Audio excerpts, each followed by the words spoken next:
Hey there, everybody. My name is Janine Hawkins, and we are here. Oh, wait, my name is Janine Hawkins. You can find me at Bleeding Heart on Twitter. And we're here for the Witching Hour. We are in the final days of the Witching Hour, which is, of course, the thing we do every October for the 4th year in a row, where we play a Tongari Boushi, aka Magician's Quest, aka Enchanted Folk game.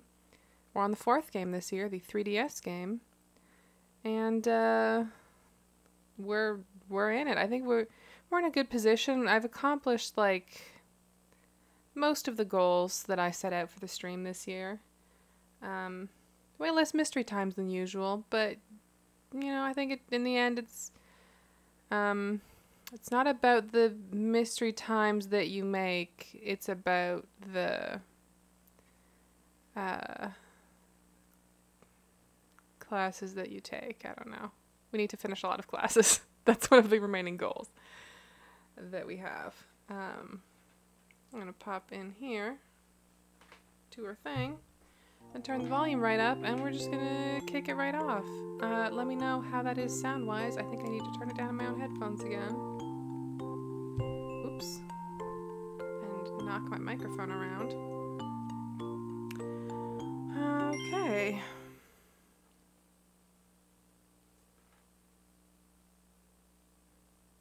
Oh, here's an important thing. Today is Streusel's birthday.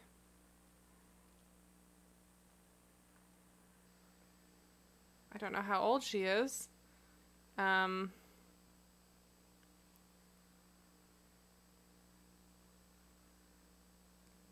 mean, the cute answer is 4, but she's in some sort of magic high school, so I don't think that's the case. Actually, we don't really know that it's magic high school. It could be a magic grade school. But either way, that still puts her at 6 or older.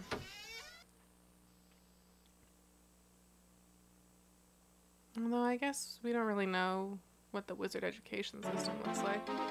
J.K. Rowling's account is one version, surely, but I don't know that we can trust it for any kind of accuracy about wizard scholarship or... 17's good. Oh, that means she was born in 2000.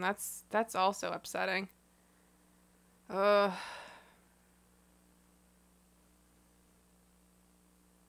Game audio is a tiny bit loud. Okay. I can inch that down a bit then. That should be better. The other good news today is that I had real sugar for my coffee. I was hoping to have a telegram because it's our birthday. People who like you are supposed to invite you to their house on your birthday for a party. I was pretty sure we should have at least one person down who likes us. Like, we haven't been a total jerk this year, and we've gotten a lot of things right in class.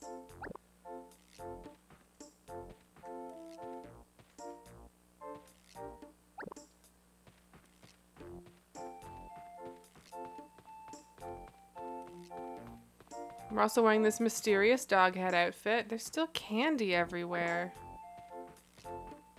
Like, I'm not gonna not pick it up, but it's weird. Maybe I think I actually maybe missed that candy from yesterday. I recall not having room for one of the pieces of candy, and that might have been it, in hindsight.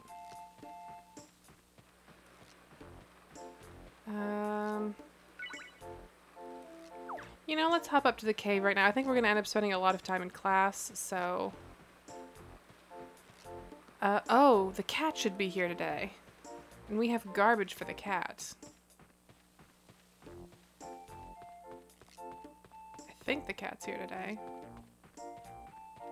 We have berries anyway, so we should get those.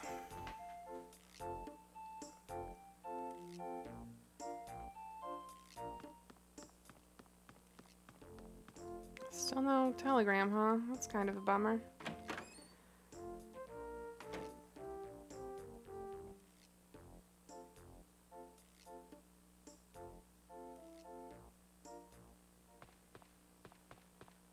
This kind of makes me want to play Animal Crossing. I should probably check in on my new Leaf Town, or like make a concerted effort to clean up my house, because that's the big, whoa, that's the big reason I don't peek in on New Leaf more often, is because my house is a disaster, because there's so much stuff I want to have, but not enough space to keep all this stuff I want to have.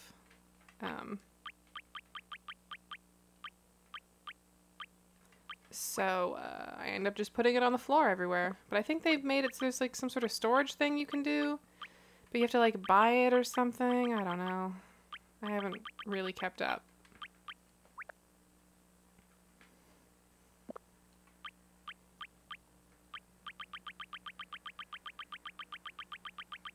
I can't believe Animal Crossing isn't more of like a genre at this point. It's kind of sad.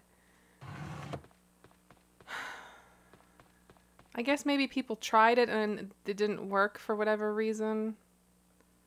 Although I don't really know where I would point to and be like, oh, they tried it and it didn't, it was bad. Because like, this game's great.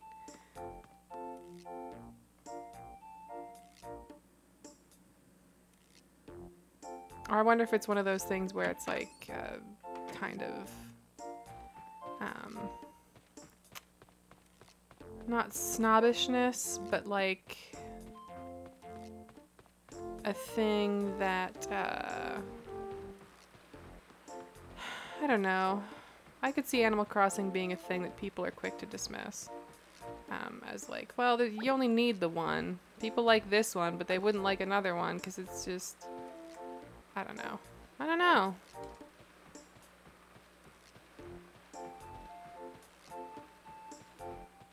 Seems like such an oversight.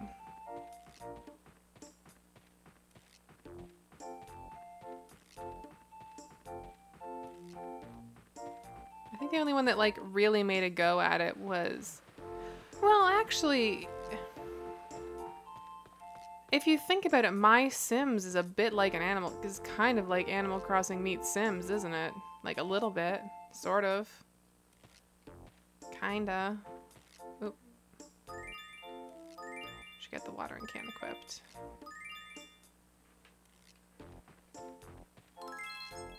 But also, My Sims is all like people, isn't it? That's boring. People are boring, is what I'm saying here.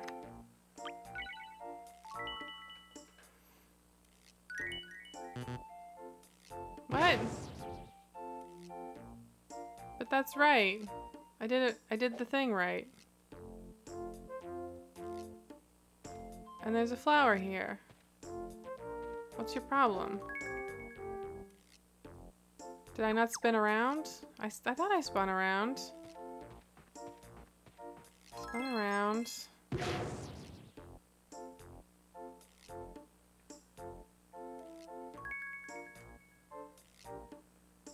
Hat, swirly, grabby. This is definitely the right spell. Okay, I don't know what happened there then. Now we're fine.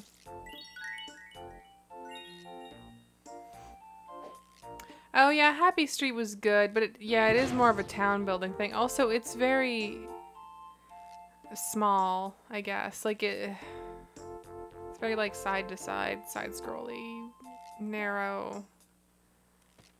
It doesn't, I don't know. Oh, okay, wait a minute.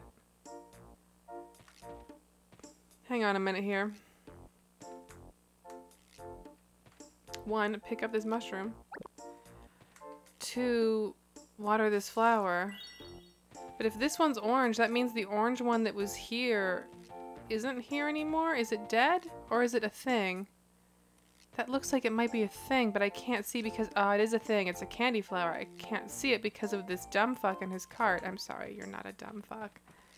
I just said that, it just came out. I'm gonna pick up this candy flower. And these mushrooms. No, I want the mushroom. I want the mushroom. I want the mushroom. Okay.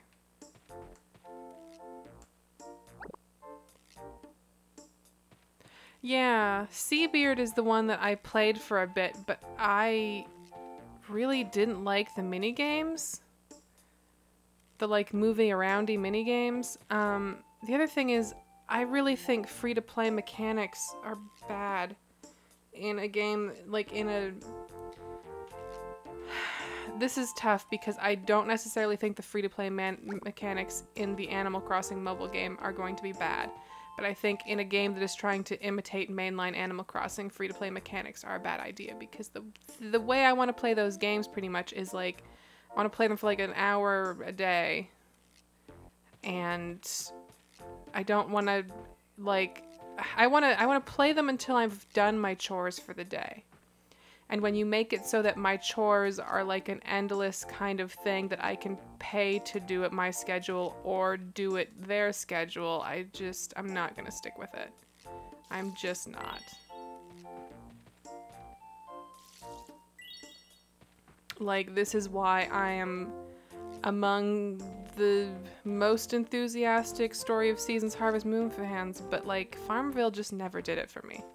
I love farming games, but one of the most recognizable farming games, it just had absolutely no appeal to me at any point in my life. I'm excited about Ooblets. I'm not really sure what that game's gonna end up looking like. My current, like, I try not to get too excited about things. That's not true.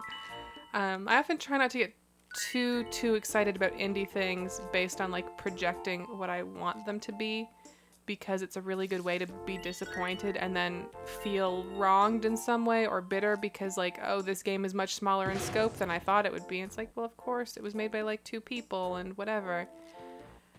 So I try not to, like, think too much about what a game is going to be like, how long it's going to be, or what all I think I'm going to be able to do in it before I really know, because, you know, my habit is to think about if an indie game is coming up that looks really good, my habit is to think of it as like, this will be a nice weekend.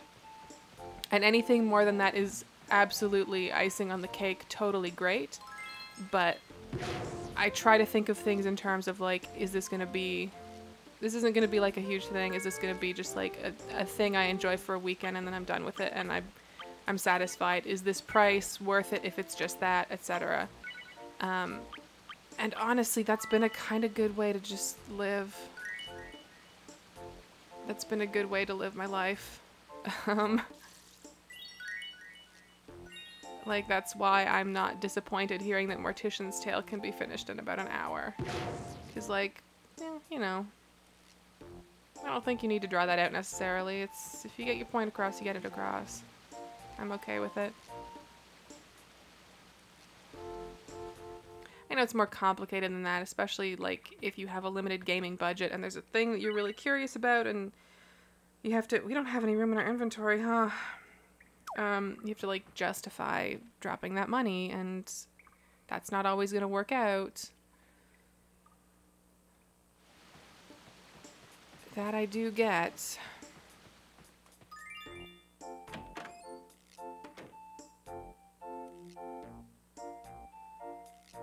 Ooh, Blitz looks really cute, though. So does that goose game. That's another one that I'm thinking, like, if this is just a fun weekend, that's okay with me.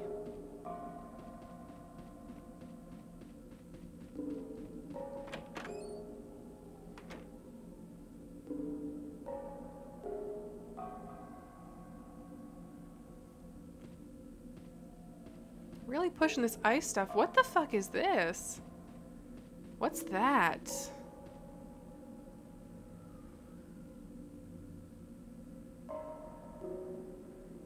Subaru? It's like spooky. What do you even do with that? Is that supposed to be like a galaxy, maybe? I don't know. I don't know what this is.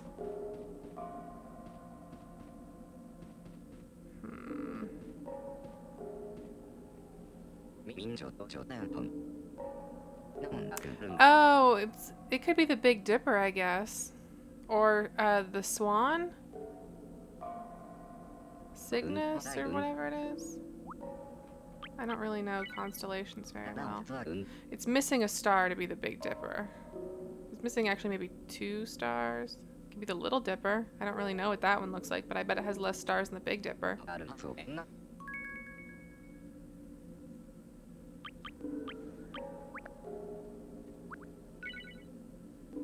No. 18 for those? Fuck you. Okay, what about these blackberries? That's not great, but I'll take it. That's like over 100 per berry. It's fine. Cranberries? No. You're a scam artist, mister. Jeez.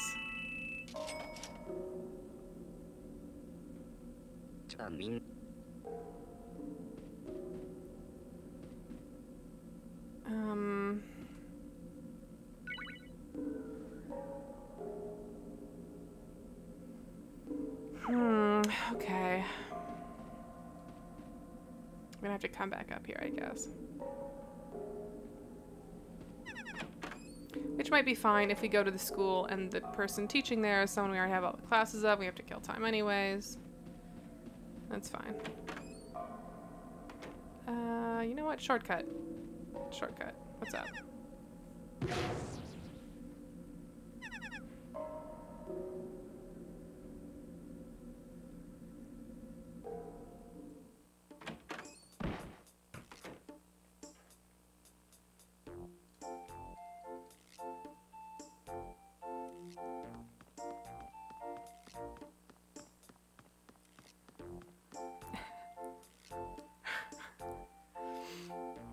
I'll say it's not a coincidence that Signet and Signet are homophones. Is that the word I want?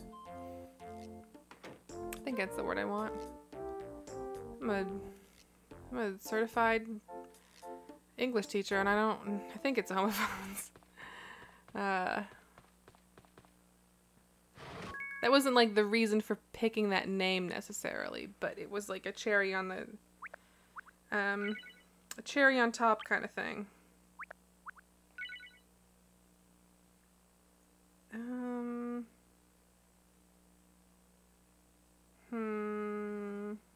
I'll just put this in here because it doesn't stack.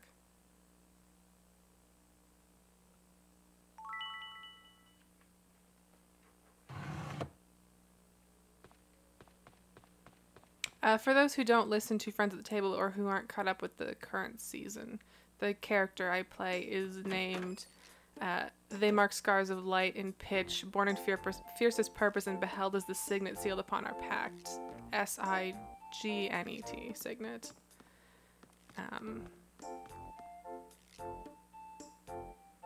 We started out doing framing signet with ellipses, but I think we switched to like partial square brackets that I honestly don't know how to make on a keyboard. So technically the most canon way to spell her name is with those little square brackety things that I don't know how to make.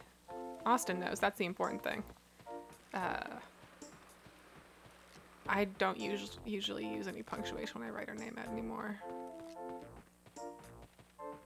I feel a degree of like guilt about burdening people with complicated spellings and particularities like that.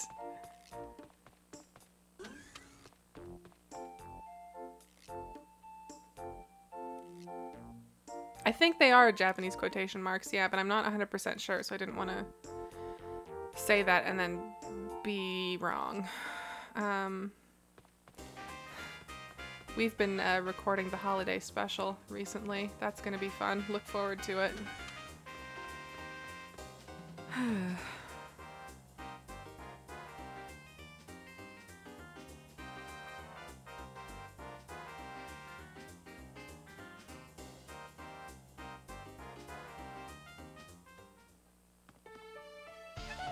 Oh, our stuff stayed lit. That's nice.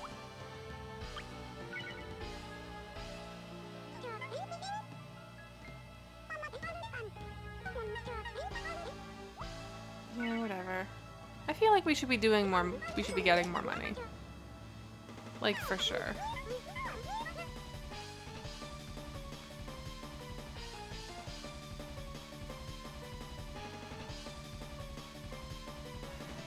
I think they're like that.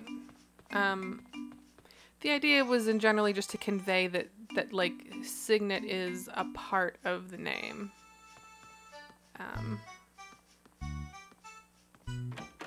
Which is also why they're called excerpts instead of candidates. This time around. Put that candy flower in there. Man, we have some good shit in here. I'm gonna have to do something with those herbs.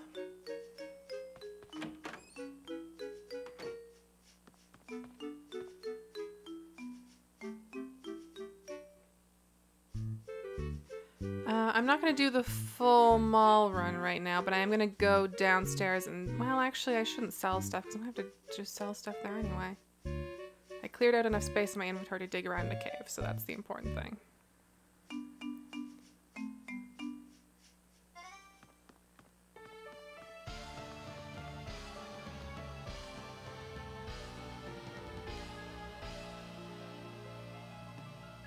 Annie's in here today and she's being very good. She's just sleeping by the window's open like the tiniest crack, so she has her little snoot pressed up against it and she is sleeping.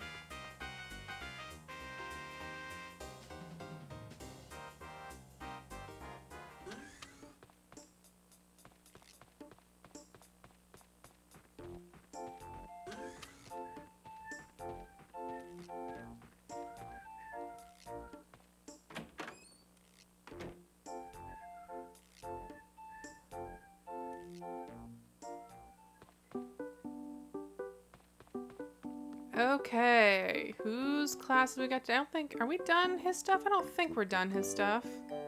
I suppose we'll find out. Yeah, there we go. Still got a good number of these. And he's only here for like 3 more minutes, so whoops, that's my bad.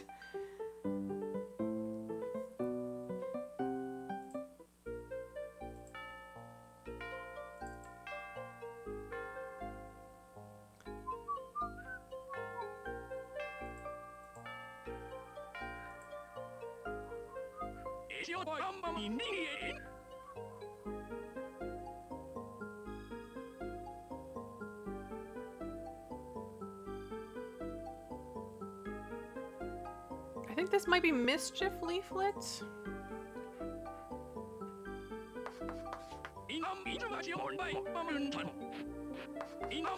Ah, yeah.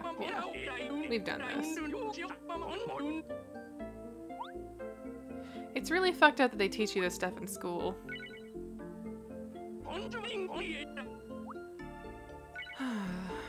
It's actually only started to really get cool around here, which is unusual. We've had some like really nice warm days, but now it's starting to get like cold, which I can tell because my room is like the last room on the air vent system that we have, like the heating and stuff, the HVAC. So my room is usually the coldest. It's always warmer than outside temperature, but not by the widest margin. So when it's cold in there, that's usually the sign that winter is coming.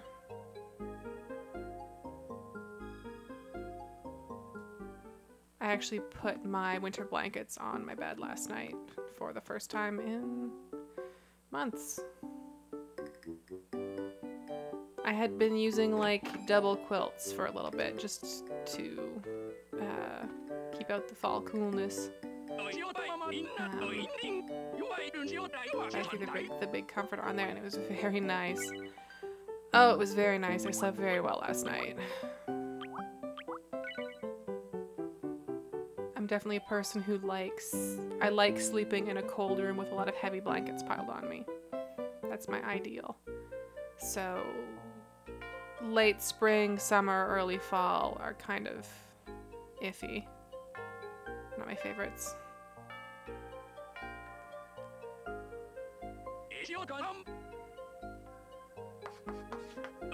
I don't think we're gonna get snow before Halloween here, but that's definitely happened in the past.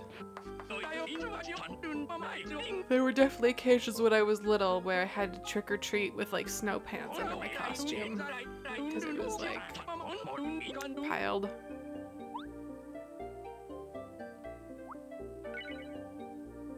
What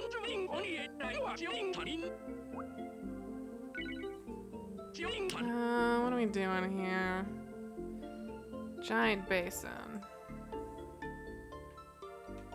Yeah, getting out of bed in the winter is like extra brutal.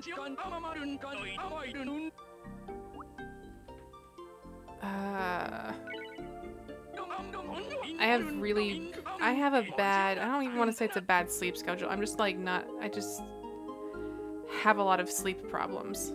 Mostly the problem is falling asleep. That never quite leaves me. But like once I get asleep in the winter, it's just all I want to do is just sleep. Because it's just so like nice. It's all warm and cozy. And I think it's also a little bit quieter. Like I live near a busy road and the snow can kind of soften that a little bit, which is nice.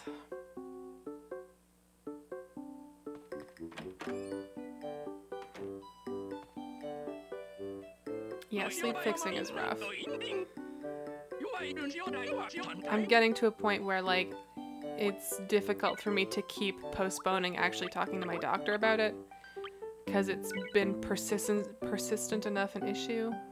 I think it's probably like anxiety or something. It's very much the mind racing kind of thing. And it races about like the stupidest shit.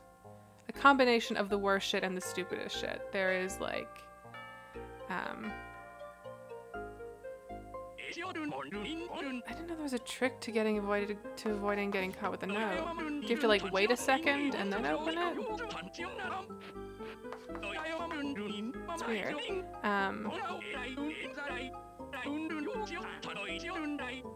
I will have nights where the reason I can't sleep is because I can't stop thinking about like podcast storyline stuff.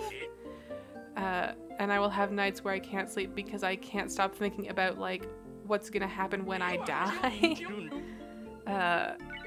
It really runs the gamut. It really runs the gamut. Oh, you wait until they're facing the board. That makes sense. Huh.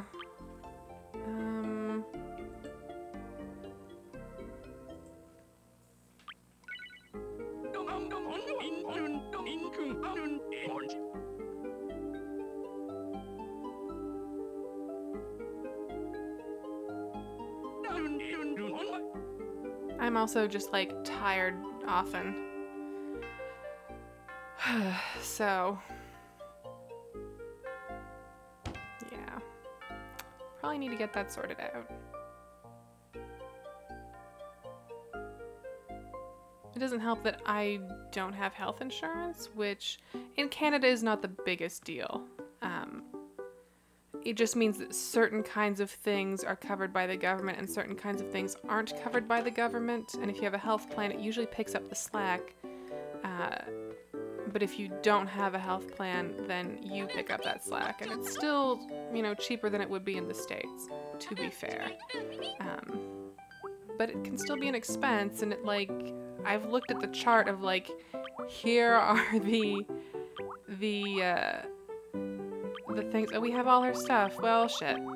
Here, I've looked at the charts of, like, here's the stuff that's covered, here's the stuff that isn't covered, even though these things all treat similar things, and, like, it depends a lot on what you're getting prescribed and who's prescribing it, I think, and, like, psychologists I don't think are covered by the Ontario Health Plan, but psychiatrists are. It's really weird. It's really weird and confusing, and is, I think, an okay system, but there's still room for improvement in it. Like, I definitely am grateful that I have the coverage that I have, but it can be rough, especially, yeah, for mental health stuff. Like, when I was a teenager, I guess I still technically have scoliosis, but I had a super curved spine when I was a teen, and I needed, like, a back brace, and I eventually needed surgery and stuff, and I'm really glad we didn't have to, like, stress about that, really. It was just like, okay, this is taken care of, it's fine. Don't worry. That took a lot of the burden off that situation, off a situation that was still not great. But mental health stuff is so... It's very scattershot. Like, I feel like the rule of thumb for government healthcare is, like, if this is a thing you need to live... Well, no, even that doesn't work. I was gonna say, if this is a thing you need to live a full life, but mental health stuff still qualifies for that so much. I don't know. It just has such a bias towards physical quality of life. Hi. Uh-huh. You're bored of the window? That's cool.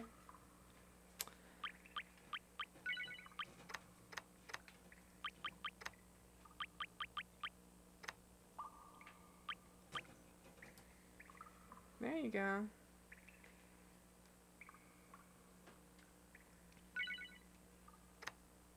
She's very good at opening doors as long as they're already kind of open. Which saves me having to get up, and that's nice.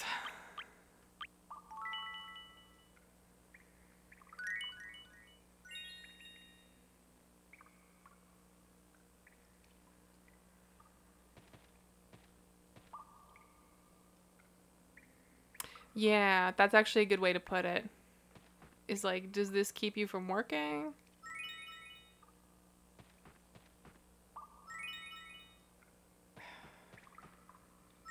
Or also, like, if we pay this now, do we not have to pay you later if you get, like, even worse? Is another way to look at it.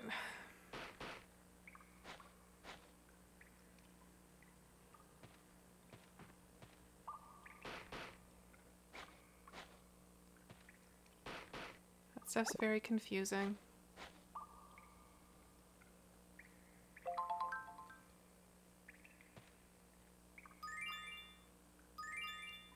It's very confusing even when, like, you're not that bad off, so I can't imagine what it's like when you are incredibly dependent on these systems.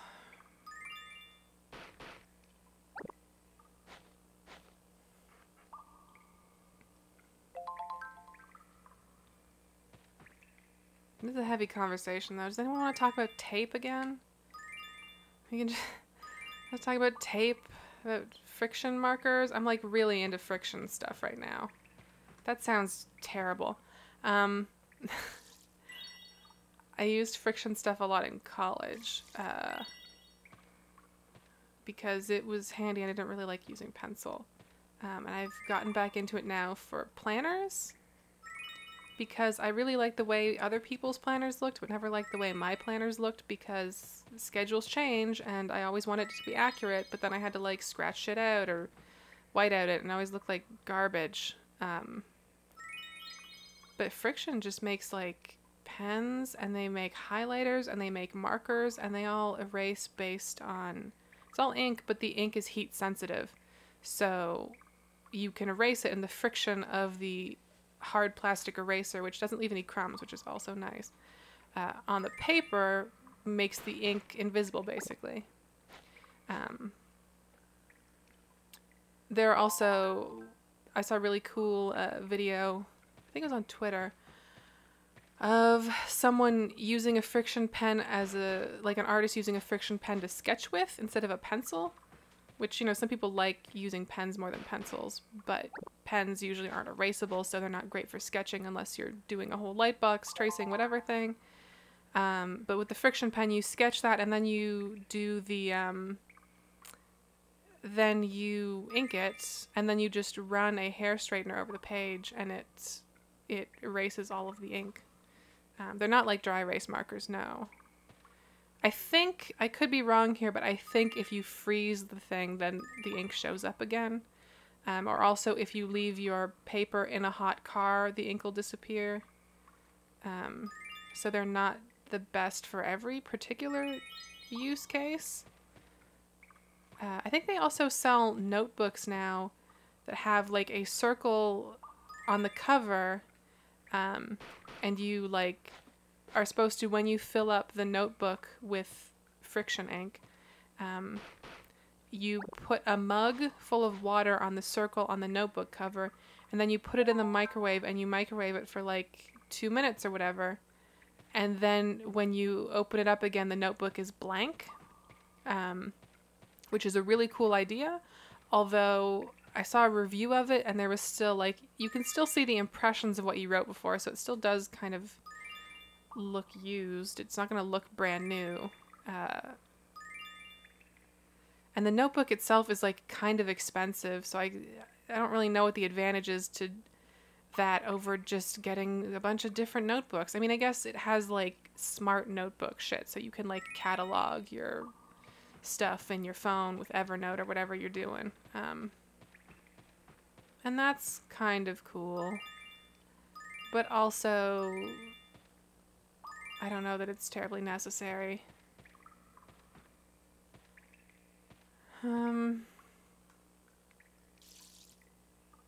I imagine a UV light or something would still show it, because it's not like the ink doesn't go away. The ink is still there. It's just that temperature changes its properties, basically. Temperature makes the color go away. But I imagine it's still there in some capacity, like an invisible ink or something. Right, I'm already a witch. What am I doing?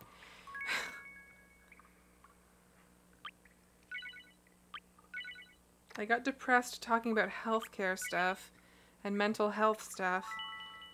And started talking about friction pens, and now we're here.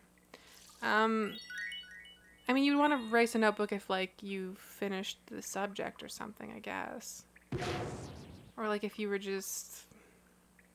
I don't know. It's not a thing that I've ever... Usually when I write something down, pen and paper in a notebook, it's because I want to keep it. And at the point that I don't want to keep it anymore, I probably also would need a notebook. Like, when I'm out of school, I probably don't want to keep my old notes. I still keep all my old notes, to be honest. But feasibly, I would maybe want to get rid of those notes, but I wouldn't need that notebook anymore, probably. I don't know. They've determined that someone thinks they need it and is buying it, so what can you do? That's what it is. The point is, friction pens are very cool. I think my only problem is that the ink can be a little bit streaky. So if you're using I don't think the markers are good for art stuff, for instance. I mean, I don't usually think water-based markers are great for art stuff anyway, but those ones in particular. Or the highlighters, they don't layer great, and when they're still wet, you can't write over them with the pen. It gets really weird. They dry quickly enough, but it can be a little different than using plain ink. I think the ink also like stays on the surface of the paper a little more than I'm thinking of the highlighters here. Like I feel like a highlighter will really saturate a page, but part of the reason the friction highlighters can be streaky and weird is because it feels like the ink is very much on the surface. I haven't had any problems with like smudging when I'm writing, but I'm also right-handed, so I mean, that said, I also use fountain pens and get ink on my hands all the time, and I don't have that issue with the friction pens, so I suppose they're fine.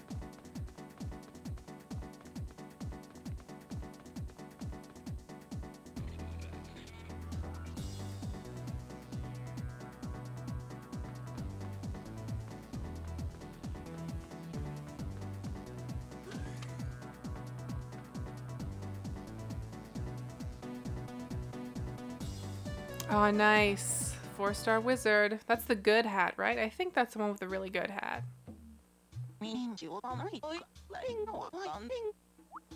I might be wrong.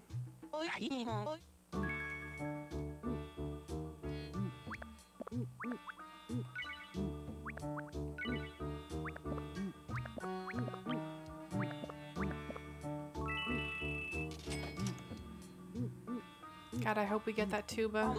We have the money for it. We finally have the money for that tuba. But if it never shows up...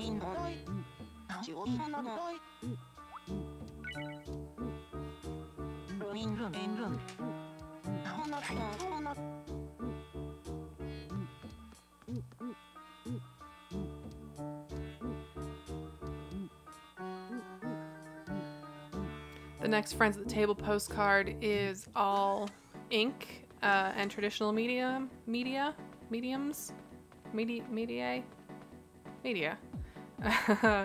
I'm very excited. I hope people like it.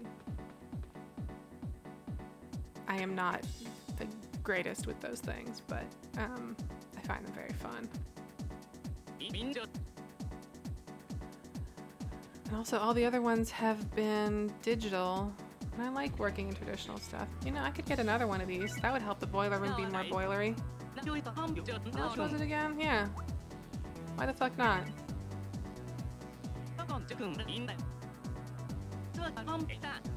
What's this thing? Is this like some sort of boiler crank? It looks like a little train whistle set or something. I don't know. I think that might be too much of a stretch.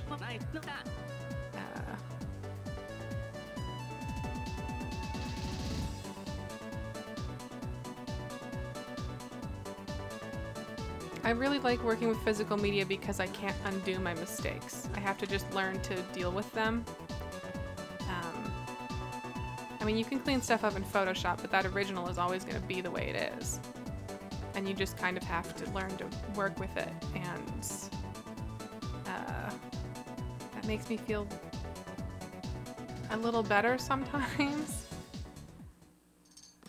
Because when I do stuff on the computer, it feels like there's no excuse for it to not be perfect, because you have the undo button, so why would you ever not make it perfect? And then you just spend days obsessing over the smallest little details that don't matter.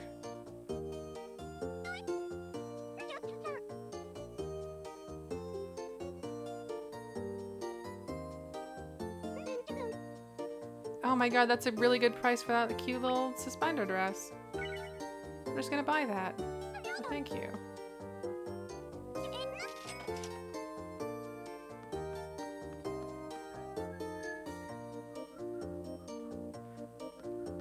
These sneakers kind of go with that cardigan we got the other day, don't they?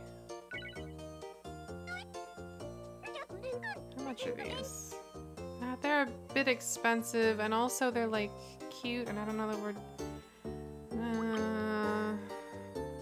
It's almost 3,000 for shoes. That's a bit much. What about these little brown, red-brown sneaks? What about these?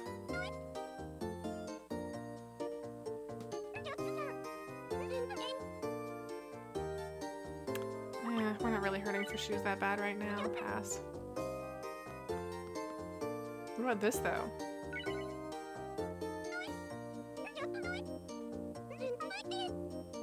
Okay, okay, that's fine. Whatever.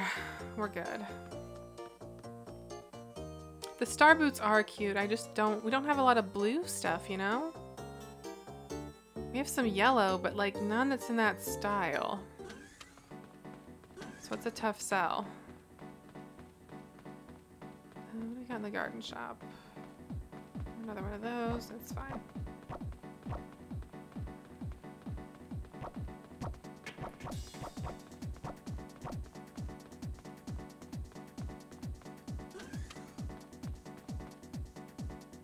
A big reason that or a big part of why I started doing art more regularly again and not feeling awful about it. I still sometimes feel very bad about it, to be honest, but oh, what's this little cat? Is that a lamp? I know that's part of the set, but it just looks like a little cat. That's just nice. A big part of why I stopped feeling quite as bad as I used to doing art is that I started looking at the stuff. I'm gonna pay that. It's a cat. I want it. I started looking at the stuff other artists did and like seeing the little mistakes that they made that they worked into a thing that you wouldn't notice unless you were specifically looking. It's like everyone does it. Everyone fucks up a little bit here and there, but if you don't go out of your way to point it out to people, most people don't notice. And it still looks fine. Like the thing still just looks fine. Most people don't care about like the little smudge or whatever that you turned into a whatever else. Like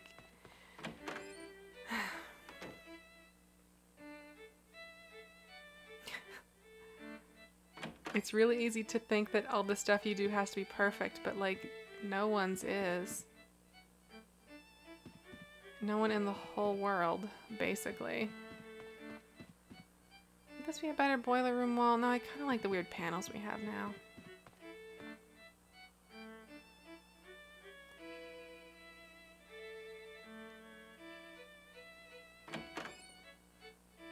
One of the things that I really like about art YouTube, or art YouTubers, is that because they often have a lot of like space to fill when they're drawing, like they don't want to just, yes, it's the tuba. Do we have the money for the tuba? We don't, but we can get money for that tuba. That's Ponytail. We have that one. Brand new. We don't have that one. Because they have a lot of space to fill while they're drawing on videos or whatever. They, much like video game streamers, talk about a lot of random shit. And a lot of that random shit is like how to deal with making mistakes. And it is the most of the time, it is the most life-affirming stuff that I've ever seen on YouTube, frankly. It applies broadly to life, even. 89.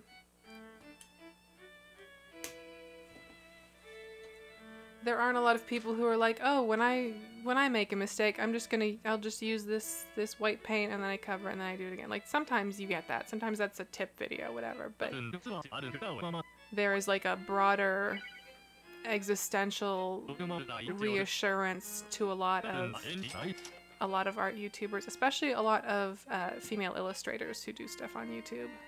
And that's really nice, you know?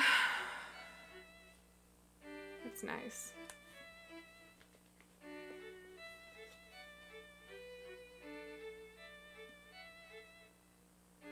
Maybe I just follow a very specific set of people, but I've found my brief dips into art YouTube to be very positive and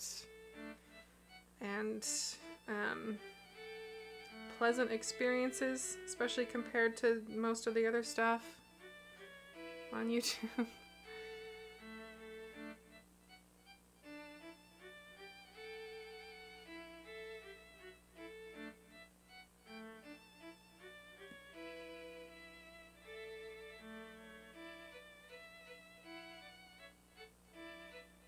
Where the hell is this song? I feel like we have this one, but I need to find it. Oh, here we go. 77. We don't have it.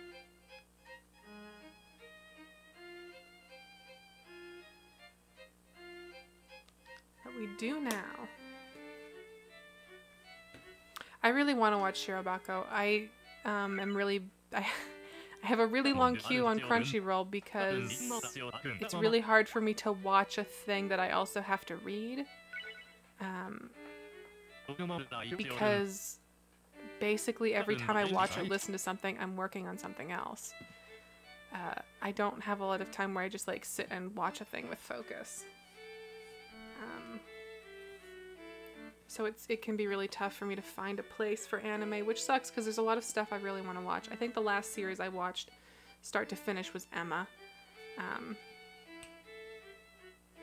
Which I want to say is all on Funimation's YouTube channel or something for free, and it's pretty good. It's a very traditional kind of story, but it's good. Where the fuck is this? There's a dot in the middle. That helps.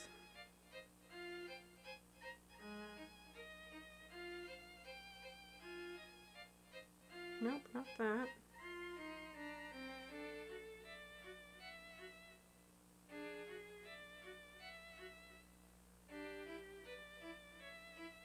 There we go, 56.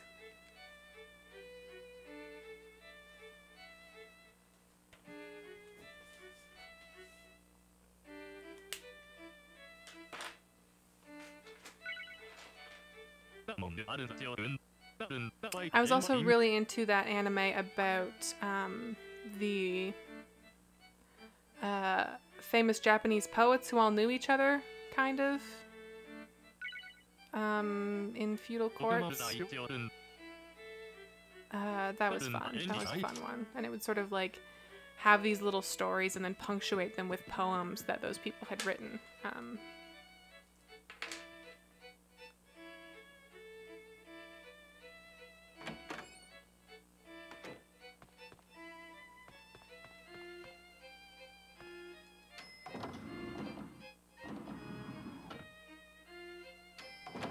Yeah, dubs are... I wish I could like dubs. Something about the cadence of the voice acting always kind of throws me off. I need to like try and commit to like giving them a fair shake, but I do just find them kind of difficult to like click with on a personal level.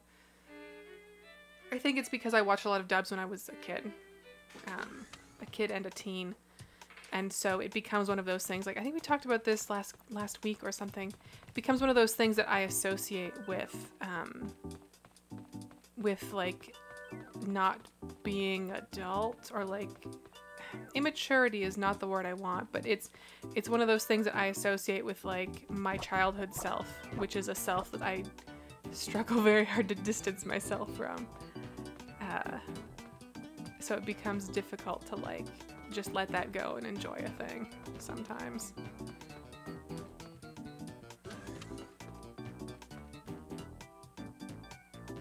I don't think the statement that dubs are like inferior universally to subs is a fair one by any stretch. It's just a, you know,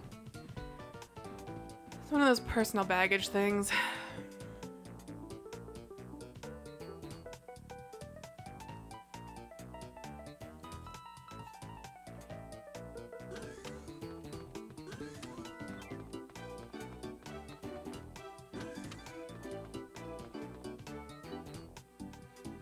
That might be part of it too, is that like when anime is dubbed, it feels like it's being brought over for a teen or preteen audience, or even a child audience, and that like maybe nothing is getting lost in the translation there, but it can be hard to tell.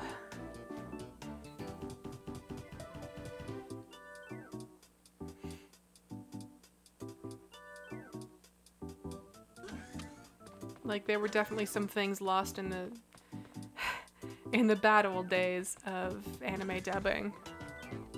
They're pretty infamous, like entire episodes of Sailor Moon cut out or recut to be different things. I bet nothing that bad happens anymore. But oh man, look at this fucking face mask. What? Oh, we can't wear this because we're not white this year. This is gonna look stupid. But also it's... No. It's not even worth it as a joke. It wouldn't even be funny. It's just me.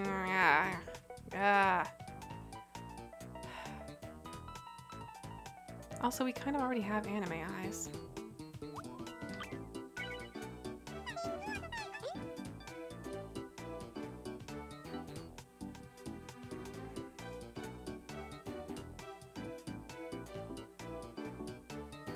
Yeah. I was thinking like, well, I could wear it and take a thumbnail picture. I was like, no, that's not the kind of thumbnail picture that is good. Like, it's not, that's not a funny joke. I don't think. I don't know. It's not a funny joke for me to make, is the thing.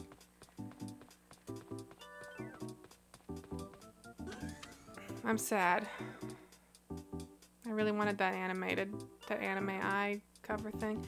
I don't think it would automatically match skin tone because it's like a sleep mask, right?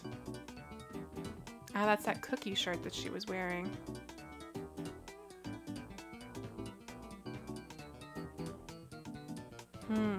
Maybe we should buy this cookie shirt just in case this outfit doesn't work.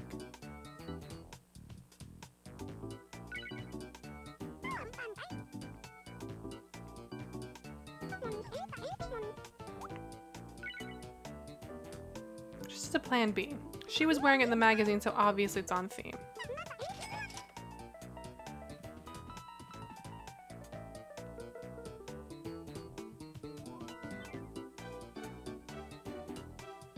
Maybe. I don't know that I trust it to match the skin tone, but like I'll give it a shot. It's cheap enough that, you know.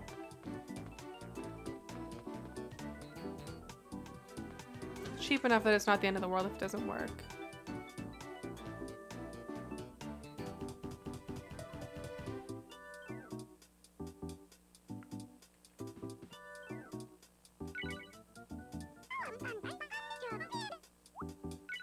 Yeah.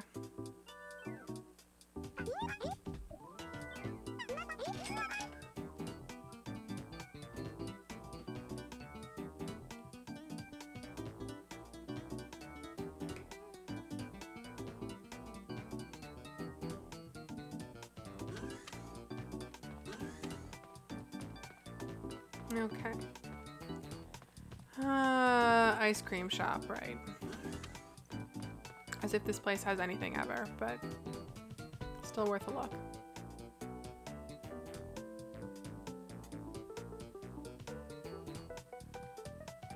Little star shoes. Those are fun. Imagine walking into a store and they just have ice cream, ice cream, ice cream, ice cream, crepe, donut, shoes. Like, what if you went to Baskin Robbins and in one of the like freezer cases where the mint chocolate chip usually is, they had just like a pair of fucking Keds.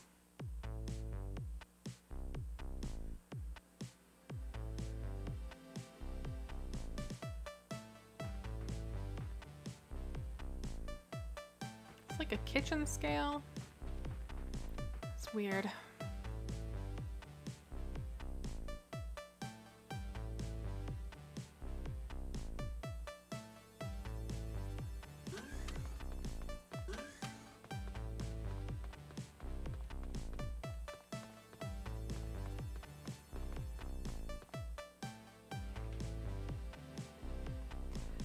Yeah, people who complain about Crunchyroll simulcast probably don't know shit about actually translating stuff.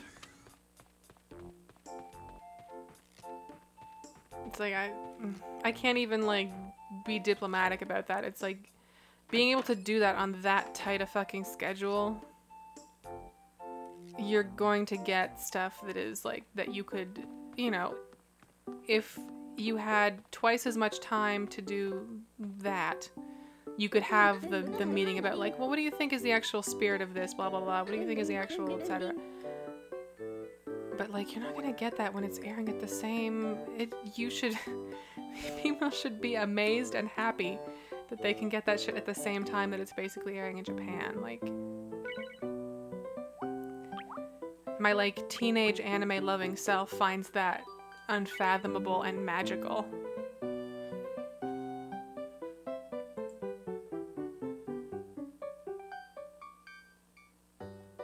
Okay, where are we at with these?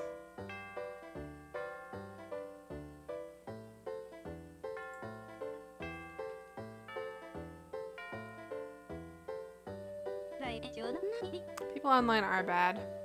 Especially people who never had to like live in the world where you like go to HMV to buy a $30 VHS tape of 2 episodes of some anime you're interested in. Like, or you know, worse, like some fucking shady store the next town over that just has a bunch of like bootleg.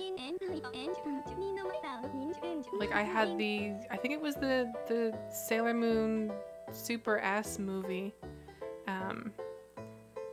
on VHS when I was like a kid, when I was in like grade 5 or 6 or something, because my dad had been working, he was like a salesman and he had like a booth at this like local kind of market place that also had a lot of people selling like totally bootleg Chinese Sailor Moon toys.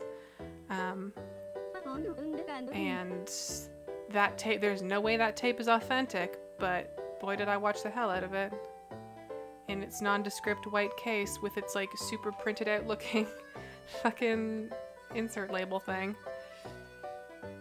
What the fuck is this? What am I doing? Swirly? What could this possibly be? What is this?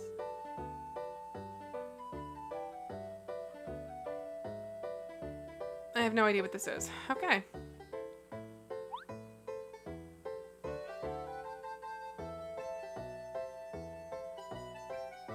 So is she gonna turn away? Or does she... Ah, and then I hit now. I see.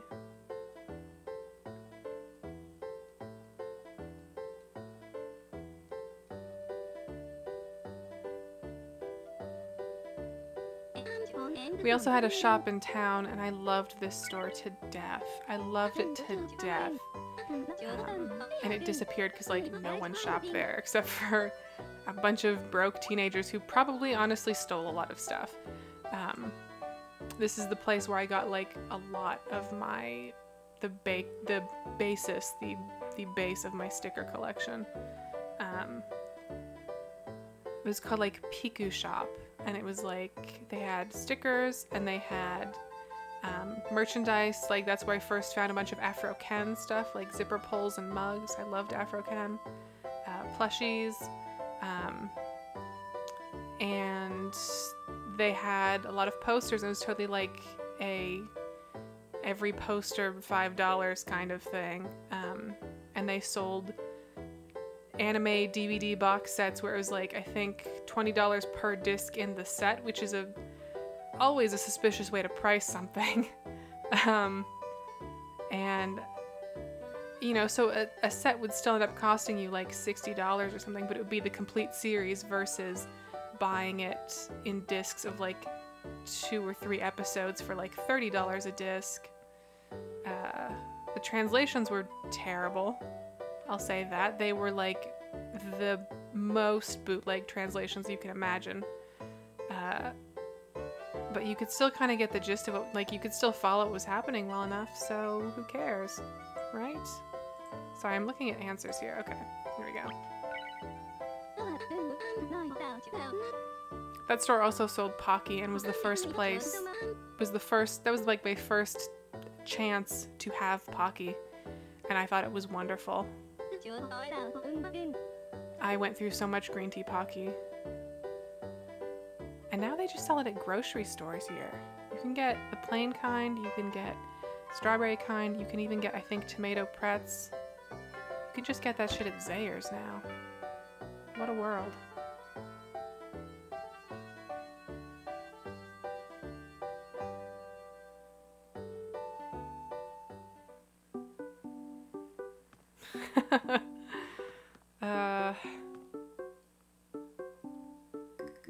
I feel like everyone who grew up liking anime in the 90s has a story about like some shit they had that they didn't really understand, and 90% of the time that shit happens to be Ninja Scroll, because like that was an anime that was available to them or something and they decided they needed it, and no one at the counter maybe stopped them and stepped in when they should have, because Ninja Scroll's not like light family viewing.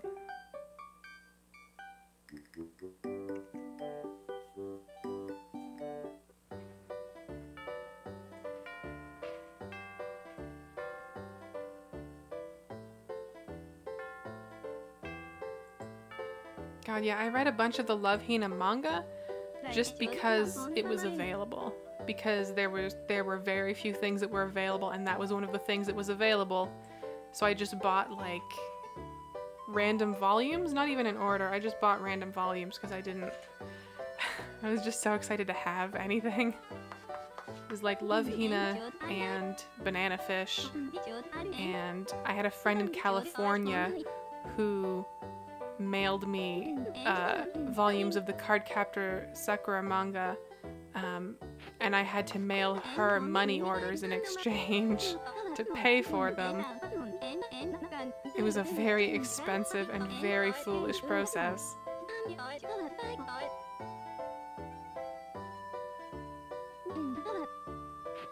I got a volume of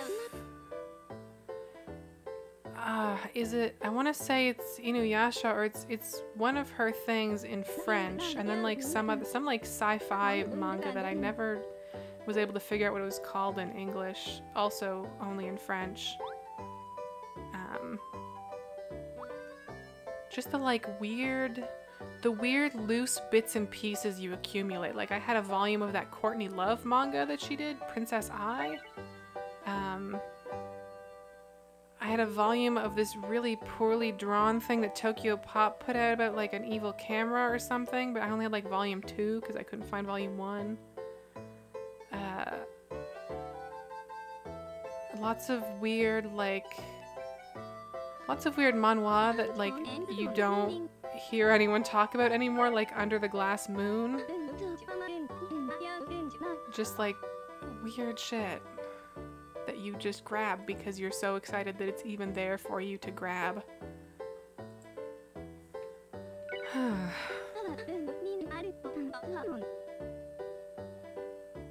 I donated a lot of that stuff to my old high school library when I was practice teaching there.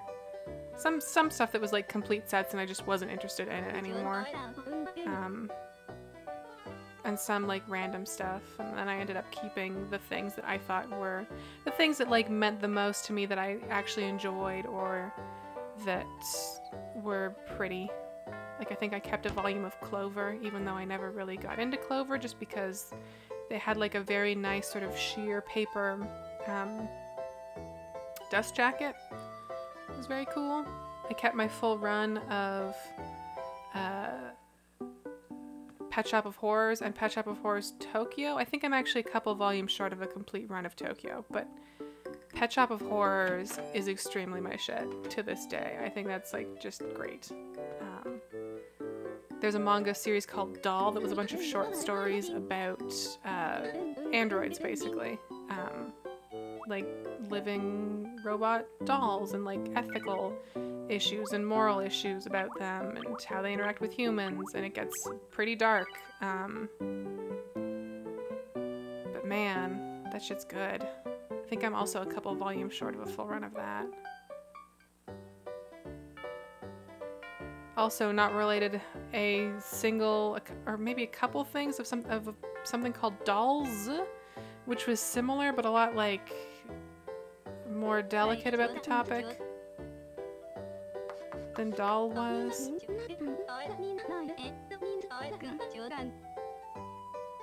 Princess I was trash. Projects like that, it's just, I'm just like, okay, I'm happy this artist got the work. I'm happy the people who made this were paid for it. Although knowing Tokyo Pop, they were maybe not, no comment. Maybe that deal was not as favorable as it could have been for them. I don't know. Who can say? But, man. Woof. I think that was like a magical girl thing, but her like magical item was actually a heart-shaped box.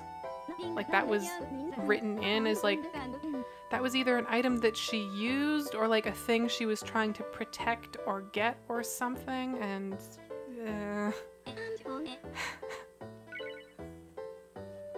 what a thing.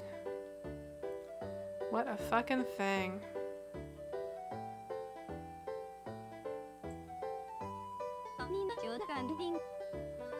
And yeah, libraries will accept manga donations. I mean, there's certain kinds of manga that you maybe don't want to donate. It depends on the library, it depends on the section that it's gonna go in. But they really love that stuff because it gets taken out, like it gets signed out. If you're... The idea of like, if my school library had, I mean, they had a few volumes of manga when I was in high school. But if they had the selection that they do now, or like same with the public library, I would have thought it was the best thing in the world.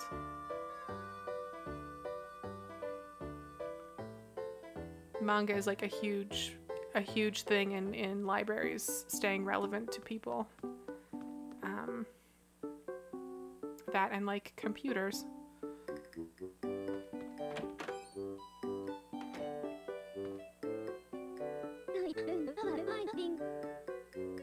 I bet libraries are also a really good place to go if you're looking for Tokyo Pop stuff that's hard to find elsewhere. Because that stuff was so ubiquitous. And so cheap. Like, so within reach.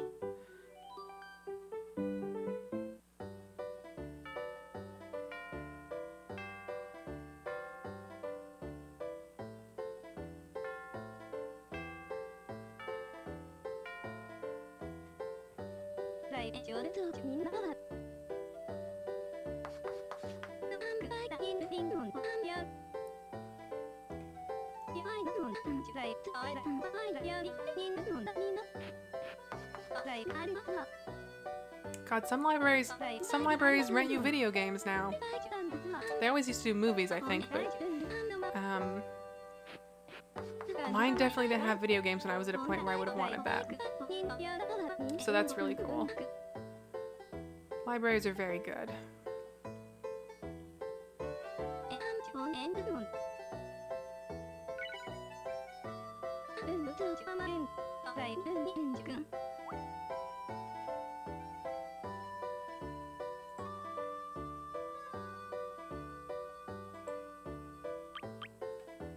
There we go.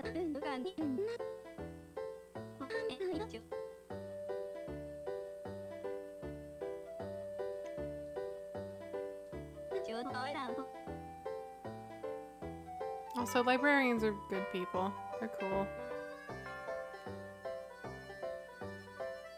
I think if I liked people a little bit more than I do, I would have maybe tried to pursue that after teaching didn't quite work out.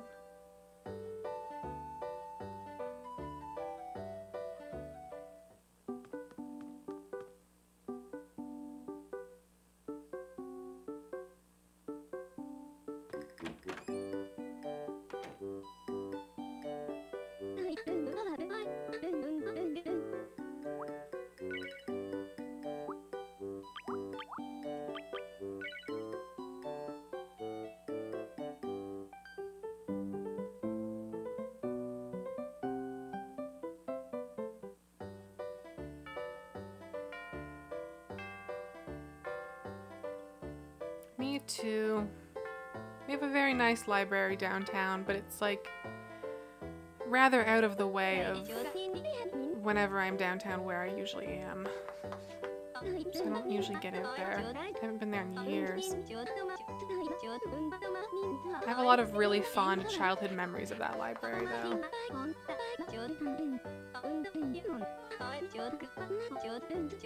Like, I can associate sections of that library with various points in my life.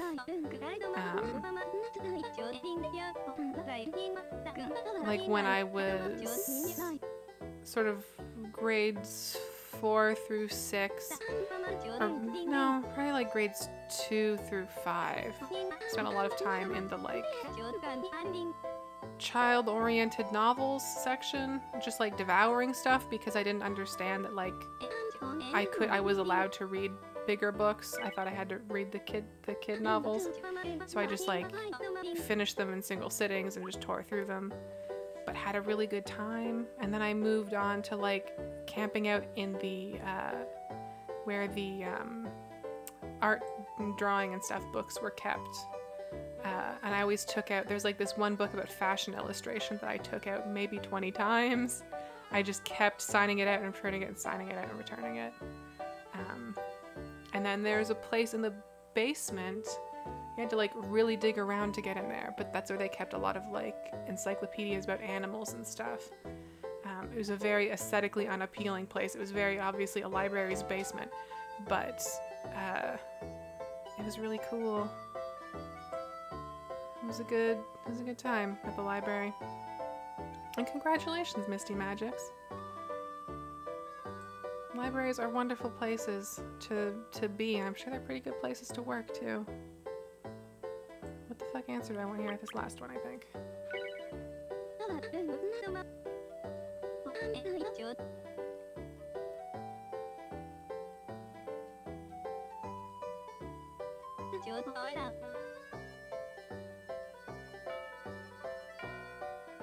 But if our library was closer, I would go there a lot just to have like a nice quiet place with Wi-Fi.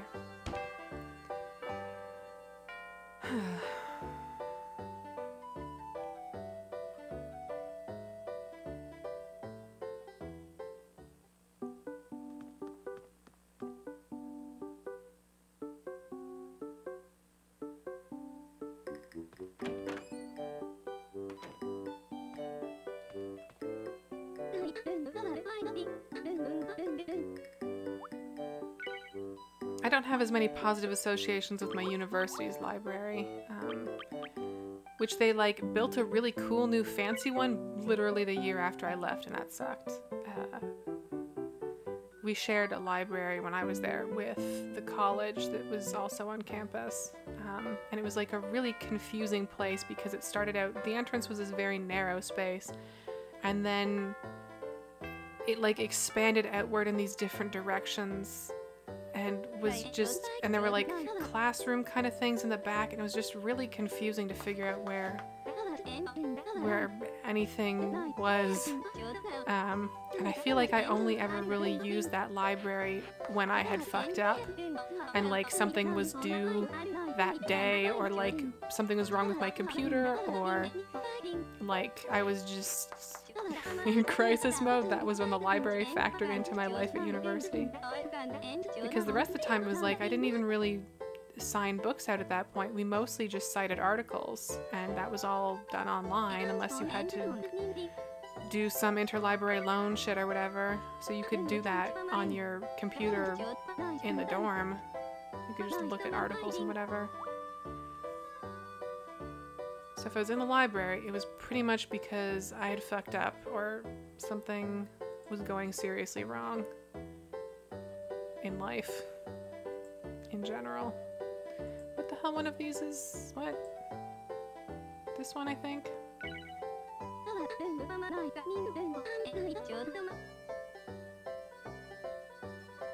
God, that sounds like a really cool robot.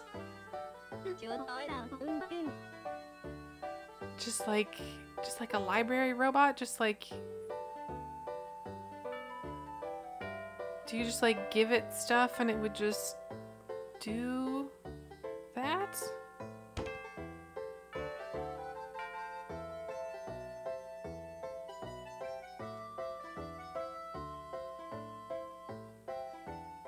That's pretty... Well, I mean, that's still pretty cool. I guess that's basically an Amazon robot, right? Cubes of books.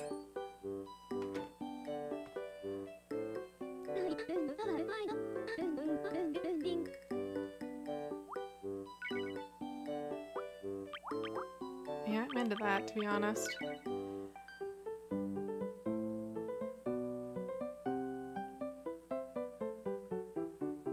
It kind of sucks that we're celebrating Streusel's birthday by doing a lot of schoolwork and talking about libraries, but no one sent her a birthday party invite, so we're kind of boned, I guess.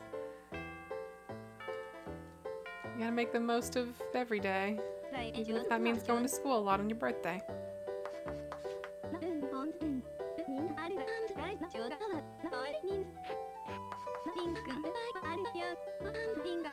Oh, we already know how to do this.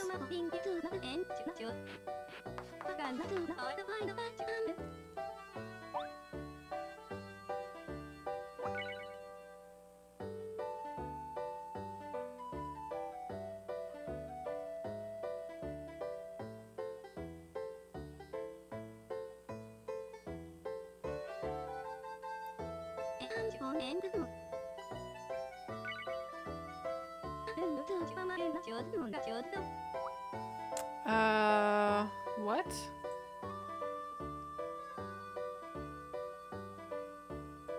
Okay. 1-1.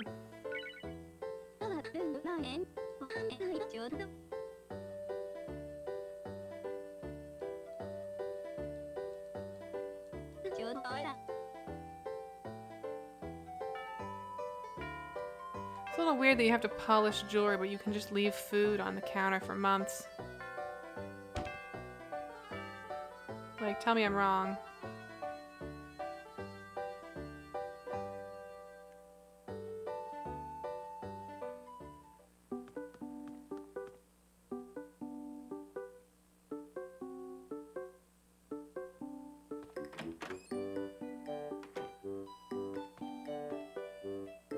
Oh right, we should see if that hat... Well, we don't have a good view here. We'll check that later. We're kind of top down at this point, so may as well just stick with this.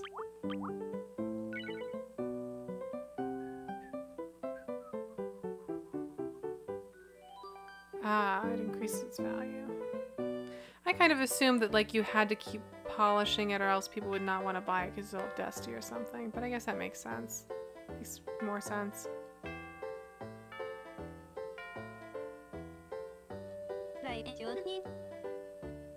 Then again, there is also, when you make jewelry, there is a polishing step at the... Well, it doesn't matter. It doesn't matter anyway.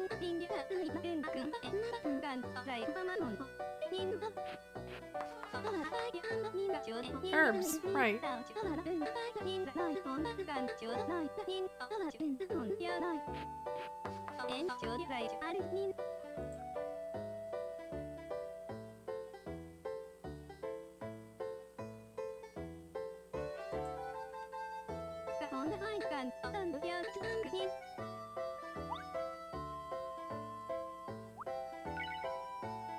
Whoop.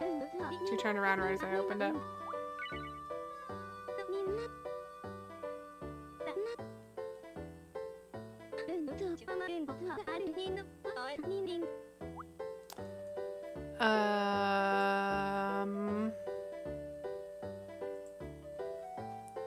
This one. I'm still surprised they let us in school with this dog hat on. Just seems like a distraction.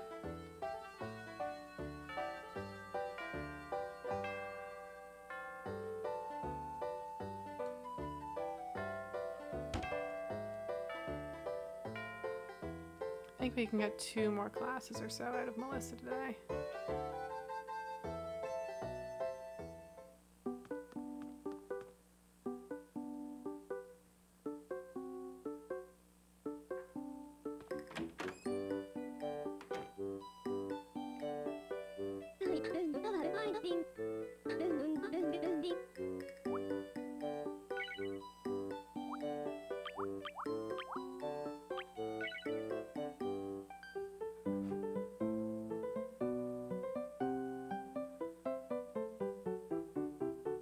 Oh, Japanese candy update.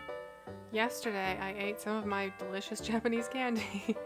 I got these things called lifeguards. It's like a long stick of like chewy stuff. One of them was very unremarkable, but they did like a soda flavored one. It had like a kind of fizzy core, but it's like a long...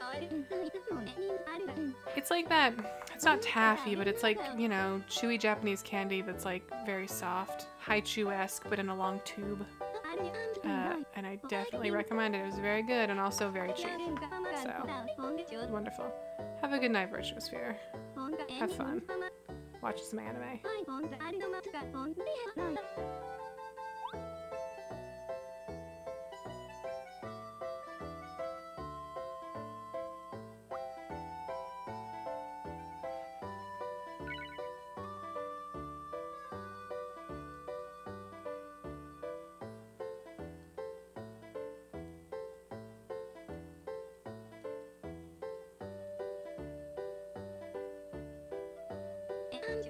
People are tossing us notes in class constantly, but we still can't fucking get a birthday party, huh? Okay. What do we got here?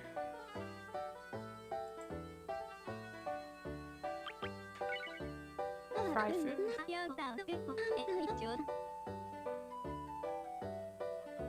don't think we've made any fried foods in this game.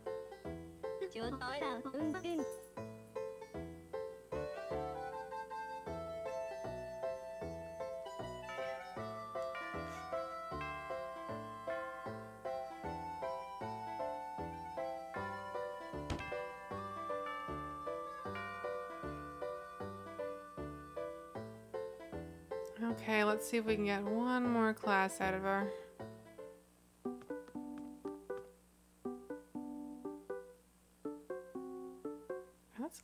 Weird. I didn't know Australia didn't have Halloween. I mean, I know some places don't, but I assumed because Australia is like a commonwealthy kind of place that it would have carried over or something. I don't know why I assumed that. There's no reason for me to assume that, but...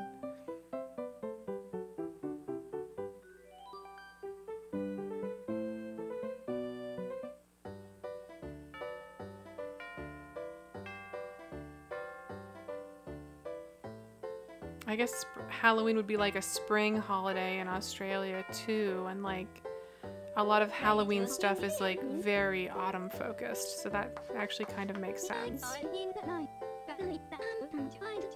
Like, you know, the pumpkin stuff, the apple stuff, that's all fall.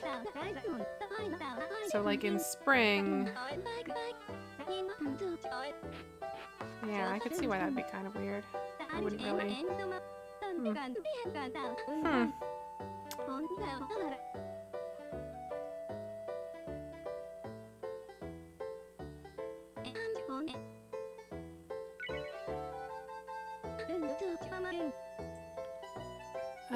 What are we doing here? Boiled dishes? I wonder if fuck, I wasn't paying attention. Whatever, I got everything else right today. Get off my back. I suppose we're unlocking a lot of this stuff, so we'll be able to experiment a little more with our cooking when we do our cooking special.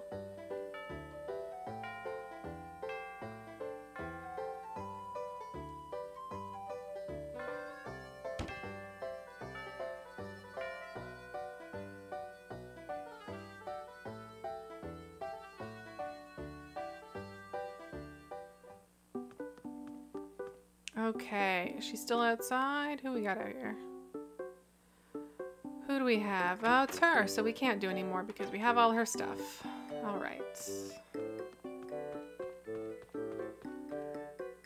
So. We're precariously close to having Tuba money.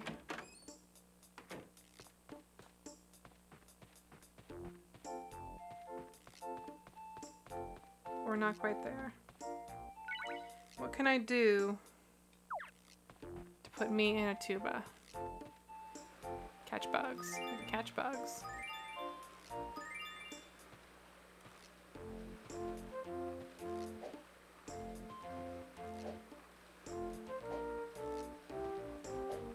Fucking... Depth is hard. There we go.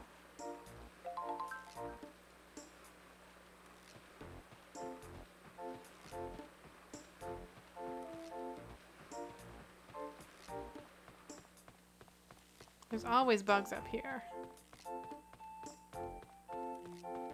Always. Get some crickets. Get some grasshoppers.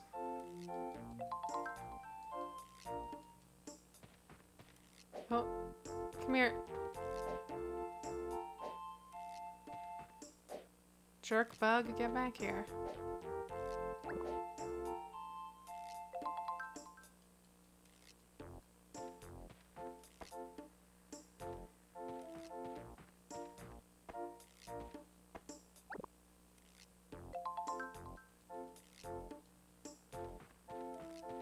Whoops. Okay, room for one more gross bug. Who do we got? Bug, bug, bug. Bug, bug, bug, bug, bug.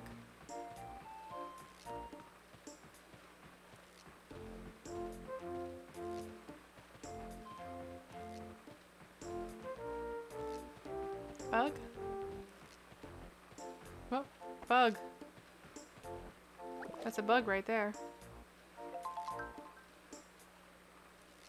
Okay.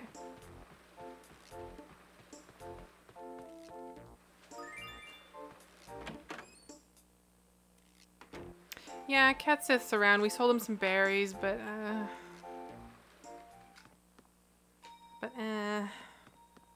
you know. If we get lucky with some of these bugs, we'll be fine.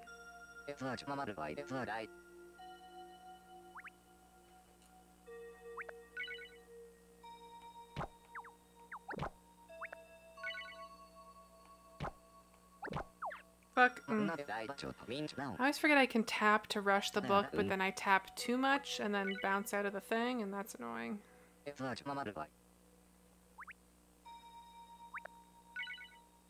Tap, tap, tap. Tap, tap, tap.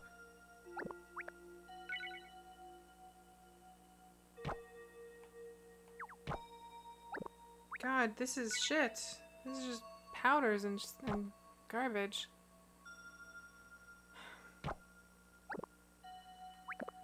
God damn it.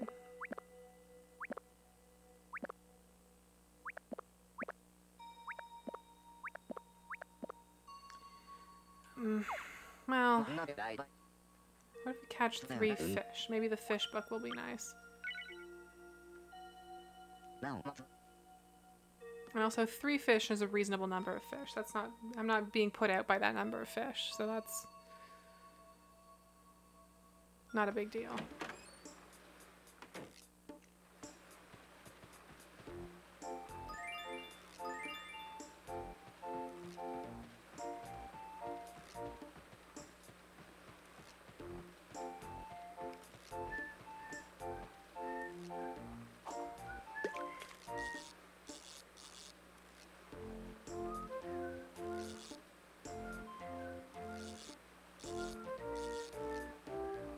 Haven't seen the jack-o'-lantern guy around, so I wonder if he's gonna show up again on the 29th.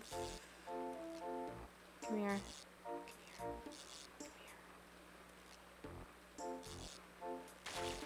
Hey! Aw, fuck. I really don't like the fishing in this game. It's bad. It's bad and it's not fun.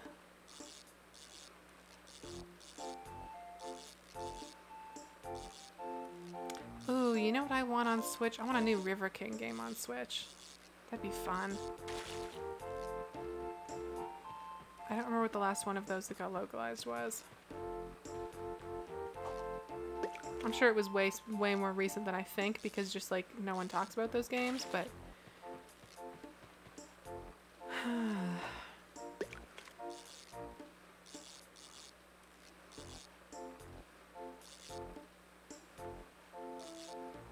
that fish stuck or what?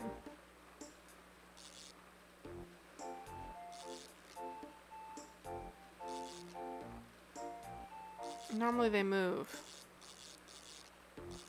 Okay, well, great. Fabulous. Fabulous and outstanding.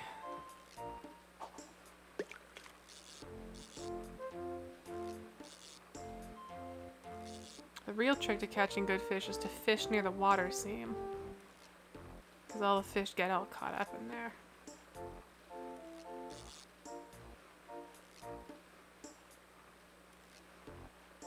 Yeah, I was gonna say there's been a River King game way later than 2007.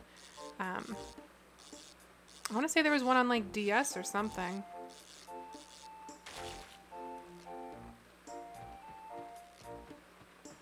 DS or GameCube or like PS3 or something.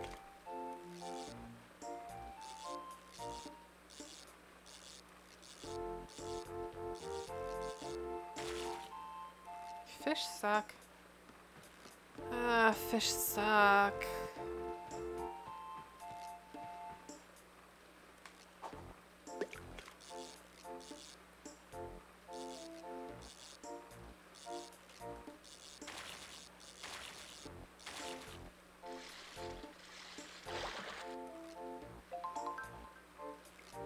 God, that thing's ugly.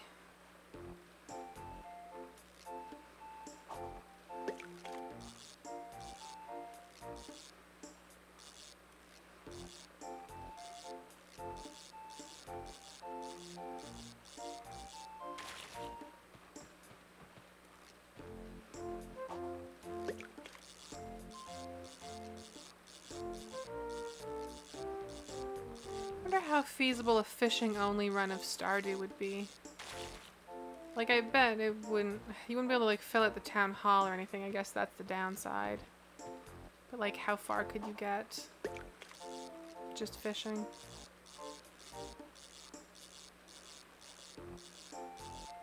Look, unless you're a fish, I need you to leave me alone right now. Thanks.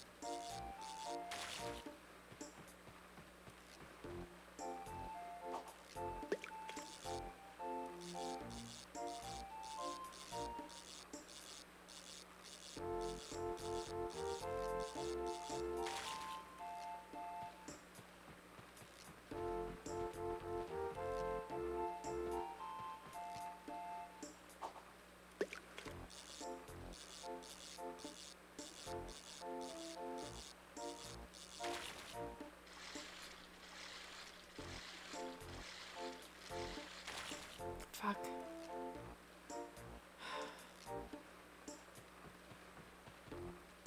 This bites. I'm going back to bugs.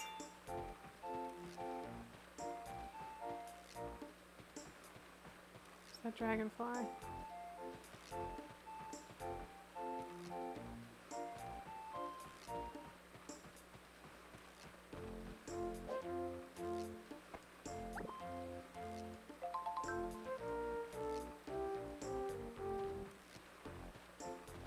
Just need one more bug.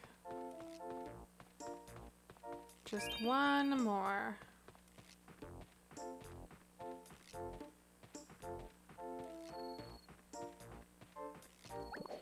Nice. All right. I want that tuba. I want that tuba. I keep saying that tuba might not be back again. This might be our last chance to get a tuba. And if I fuck it up, then we're donezo. Dunsky.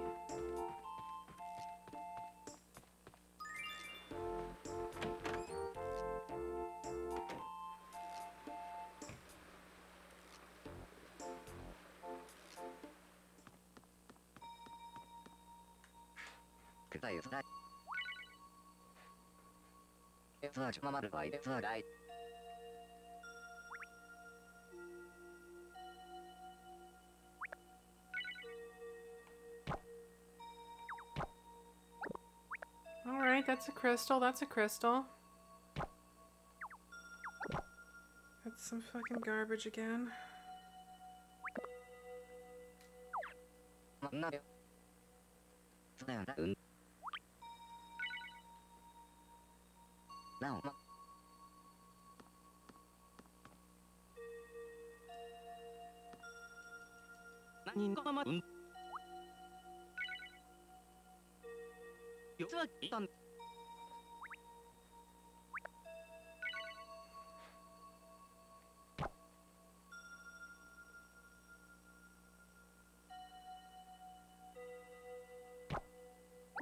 Ah, come on. Okay, well, you know what we do have? That's okay. We also have a lot of very valuable flowers.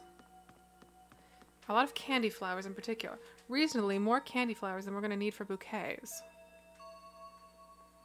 So what if I sell some candy flowers? Just a few. Just a few little candy flowers. No one will even notice they're gone. I sure won't. I'll forget about it by tomorrow. Tomorrow when I'll decide, oh, we need 16 candy flower bouquets. Where'd all my candy flowers go? Okay.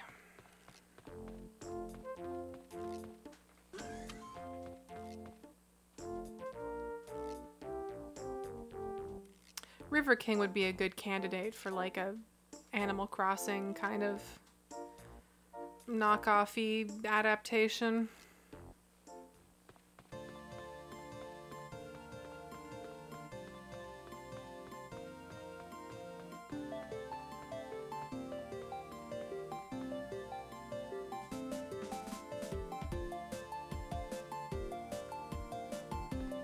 But then again, River King is like only on Nintendo platforms, so like why would they eat their own lunch like that?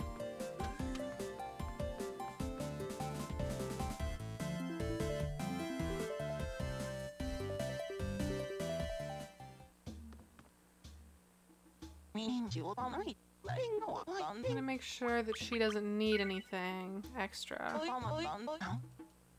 Because then I can maybe get a bonus if she happens to be one of these weird powders I have.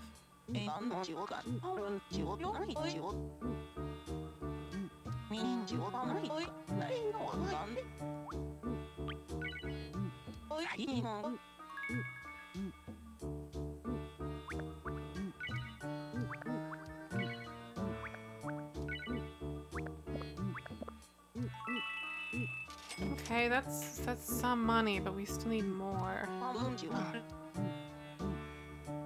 Still need more.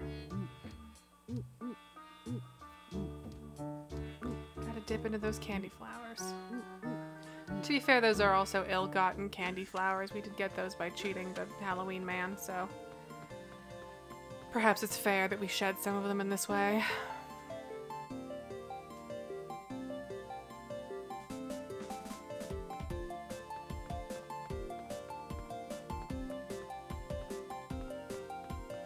Oh, I love her. Why aren't you local? You're so much better than the TV robot.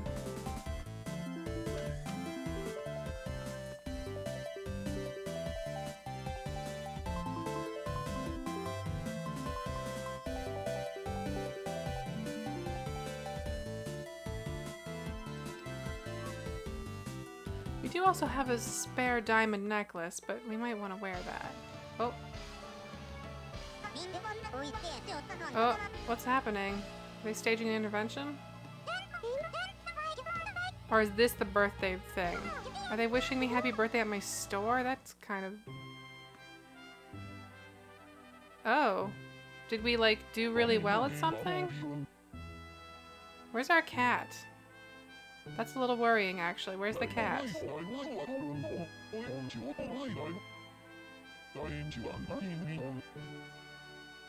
Give us money. So you're gonna give us money?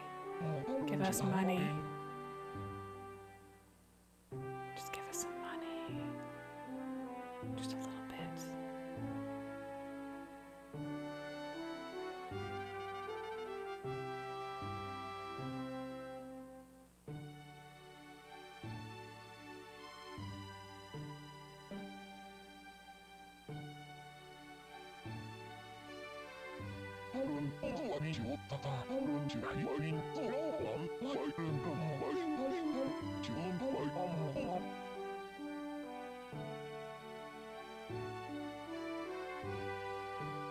What's up?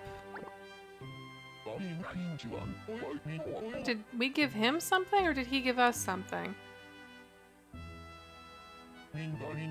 Also, yeah, he's standing on our pants. That's extremely rude. Oh god, he actually said words.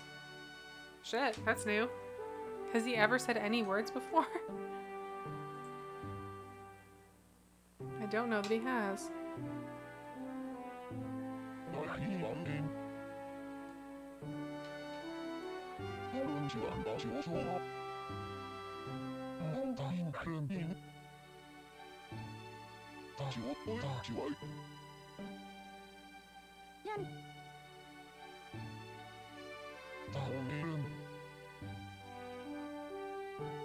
Okay, what's up, money?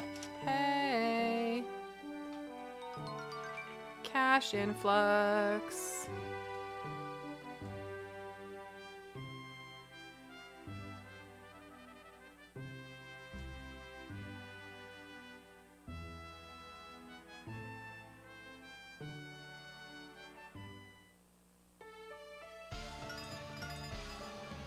I wonder if we have enough money to, like, revamp our interior or something. Well, I mean, we would, but we have to get that tuba, so... Tuba's first. Tuba's first, business second. It is tuba time.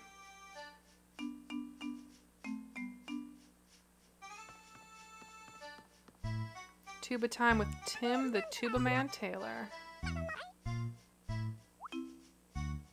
Money. If you could give me the money.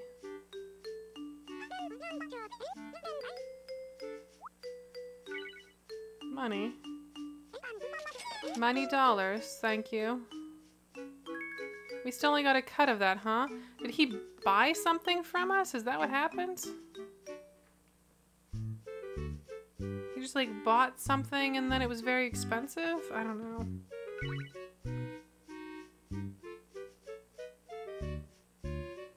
Because I don't think we have any new items. Because that's a cat, right? And this is...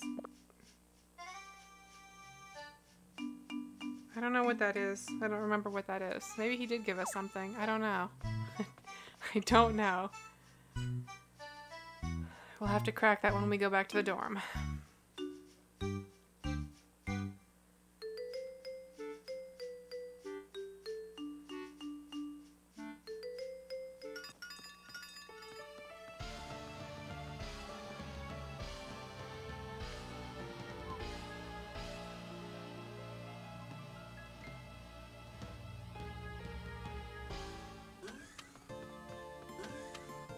Alright, let's get that fucking tuba. Let's get a goddamn tuba, y'all. Brass band forever.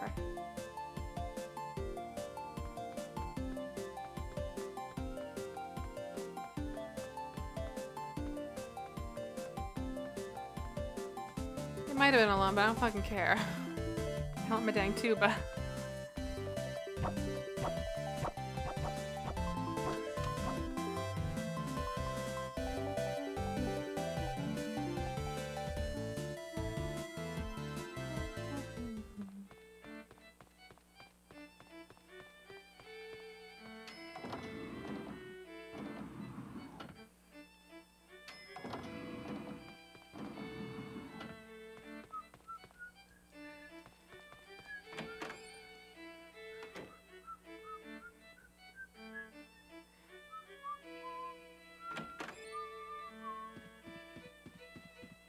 My good sir.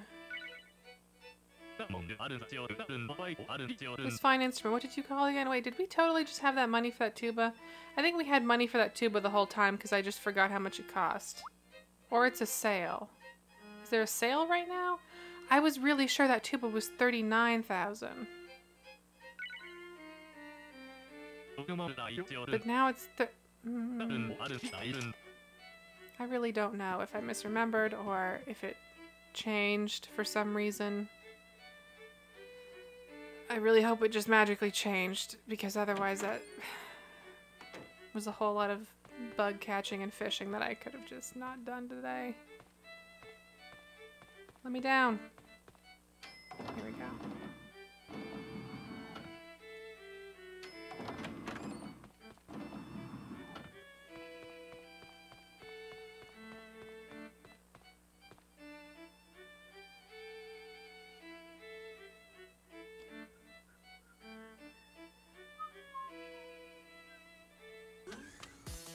All right, we have songs to learn, we have furniture to put out, we have a tuba to test, we have our work cut out for us. We also took a good number of classes today, so I'm feeling pretty good about that.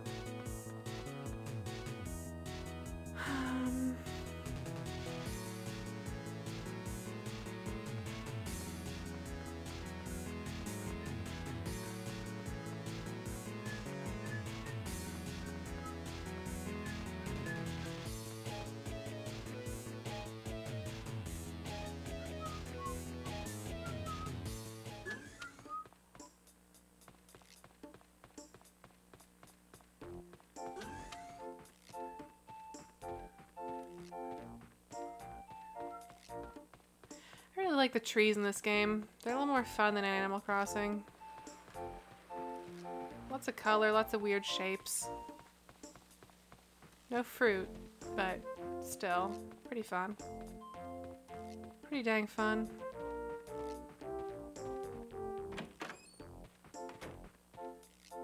There's a very, like, classroom bulletin board aesthetic to some of the art assets in this game that I don't hate, to be honest. Don't hate it.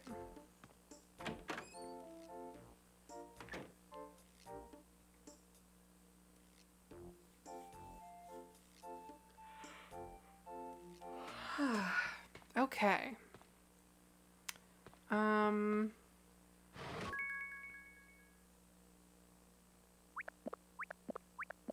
Put that stuff in here for now.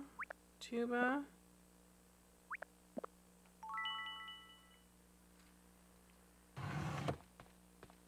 Let's see what this table is. Oh, right, it's that boiler. Right. And then we have a kitty. I think a kitty would be by the fire, honestly. Frankly.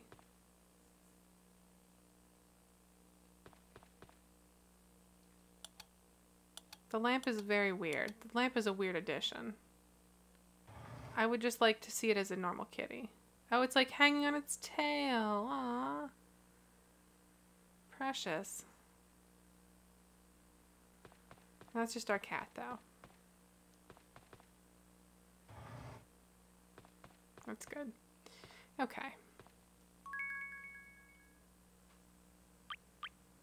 Brand new. You bet your ass we're playing this on a tuba today. Like, today. Within, like, 10 minutes, probably we'll be playing this on a tuba. I promise you. Unless one of those other songs is a showstopper like this, but...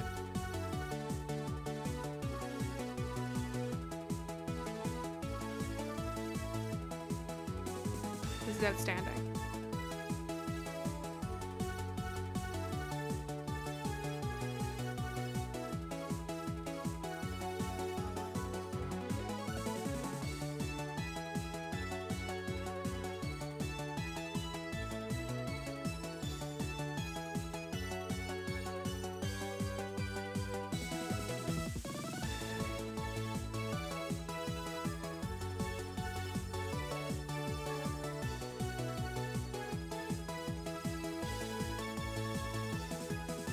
Shame this game doesn't have any power in it.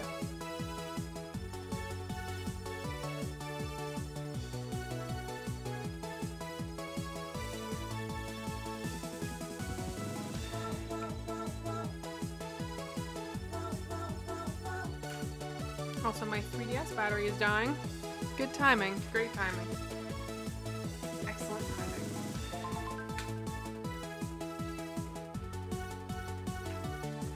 that's great. That's a.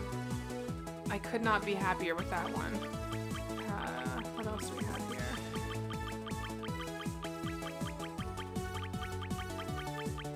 I can put this on while I sort out power outlets again.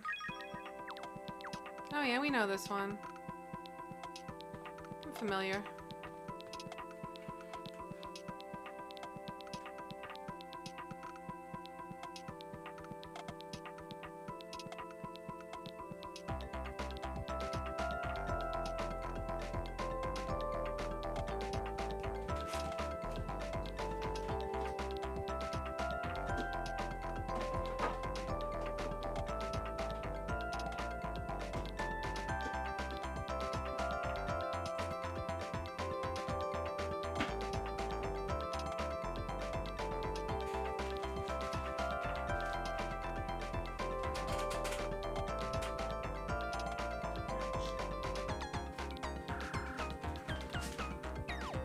I kind of don't remember this part in this song. I'm convinced they made like extended mixes of these. Because this, I definitely don't remember.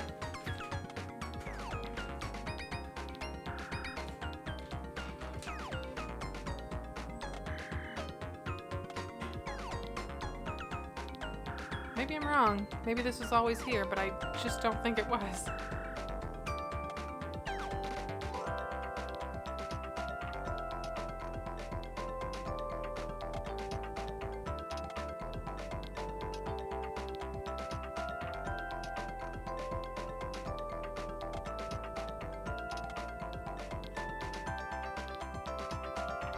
Still going.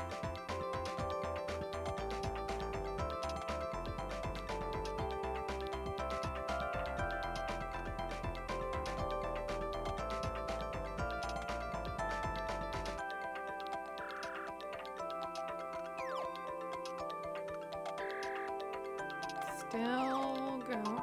There we go. There it is. What else do we got? Oh, I guess that's it. You must have known the other song.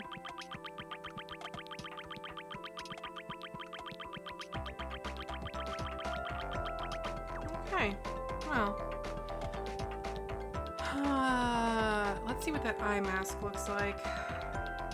Bad, I suspect, but it's worth checking. Maybe we can make a new outfit.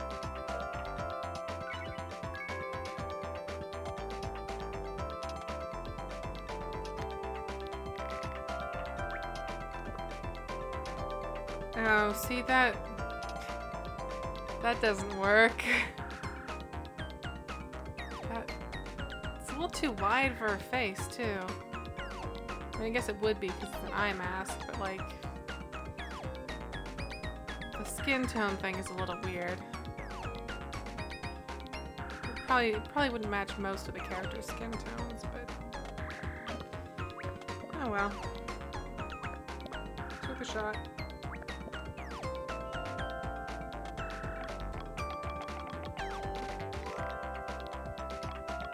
What else can we make here? Got that cookie sweater. That's nothing. It's also nothing. We don't have a lot of bottoms right now, huh?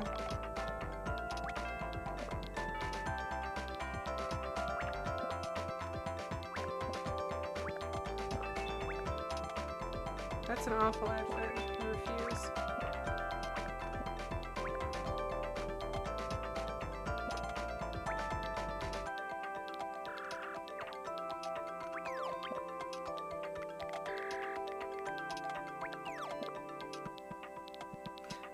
No? Really? That's not a thing? You sure?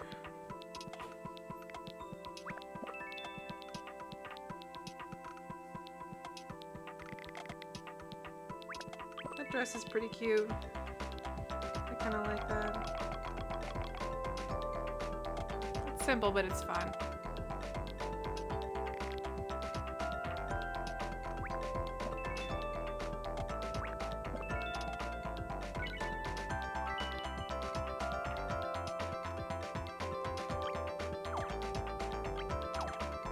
Now let's go set up that other boiler.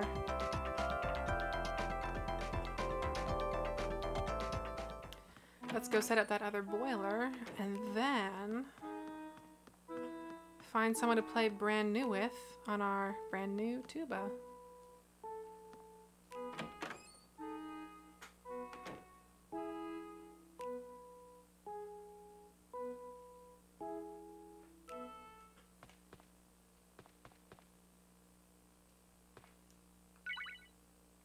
And see, I'm okay with this room not having a lamp because it shouldn't. It should be weird. It should be like weird and scary in here.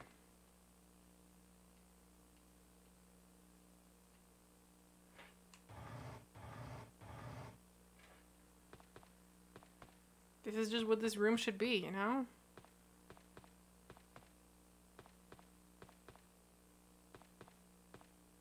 Maybe like this, a little bit over.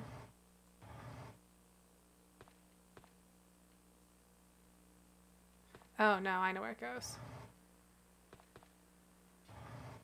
Like that.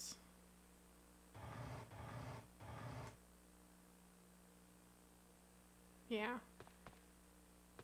Yeah, okay. Good. Good. Why would I not buy a second boiler? I need to put something else in there. Why not another boiler? This is a student housing facility. It needs a lot of hot water. For the, you know, stuff. For the showers that we all have. And the radiators. And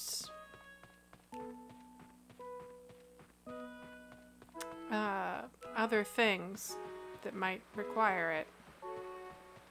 That. Etc.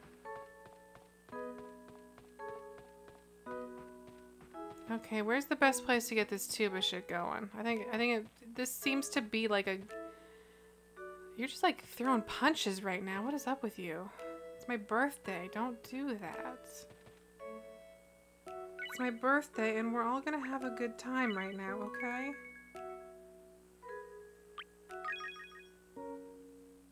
We're all gonna play brand new on our instruments. And I'm gonna rock this damn tuba.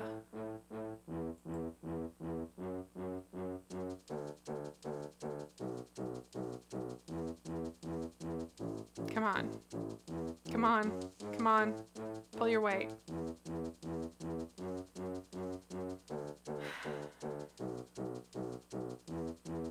I can wait.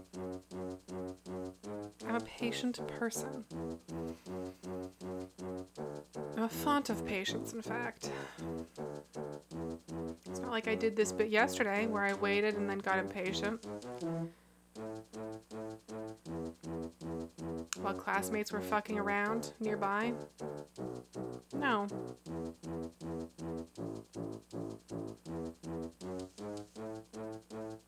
Alright,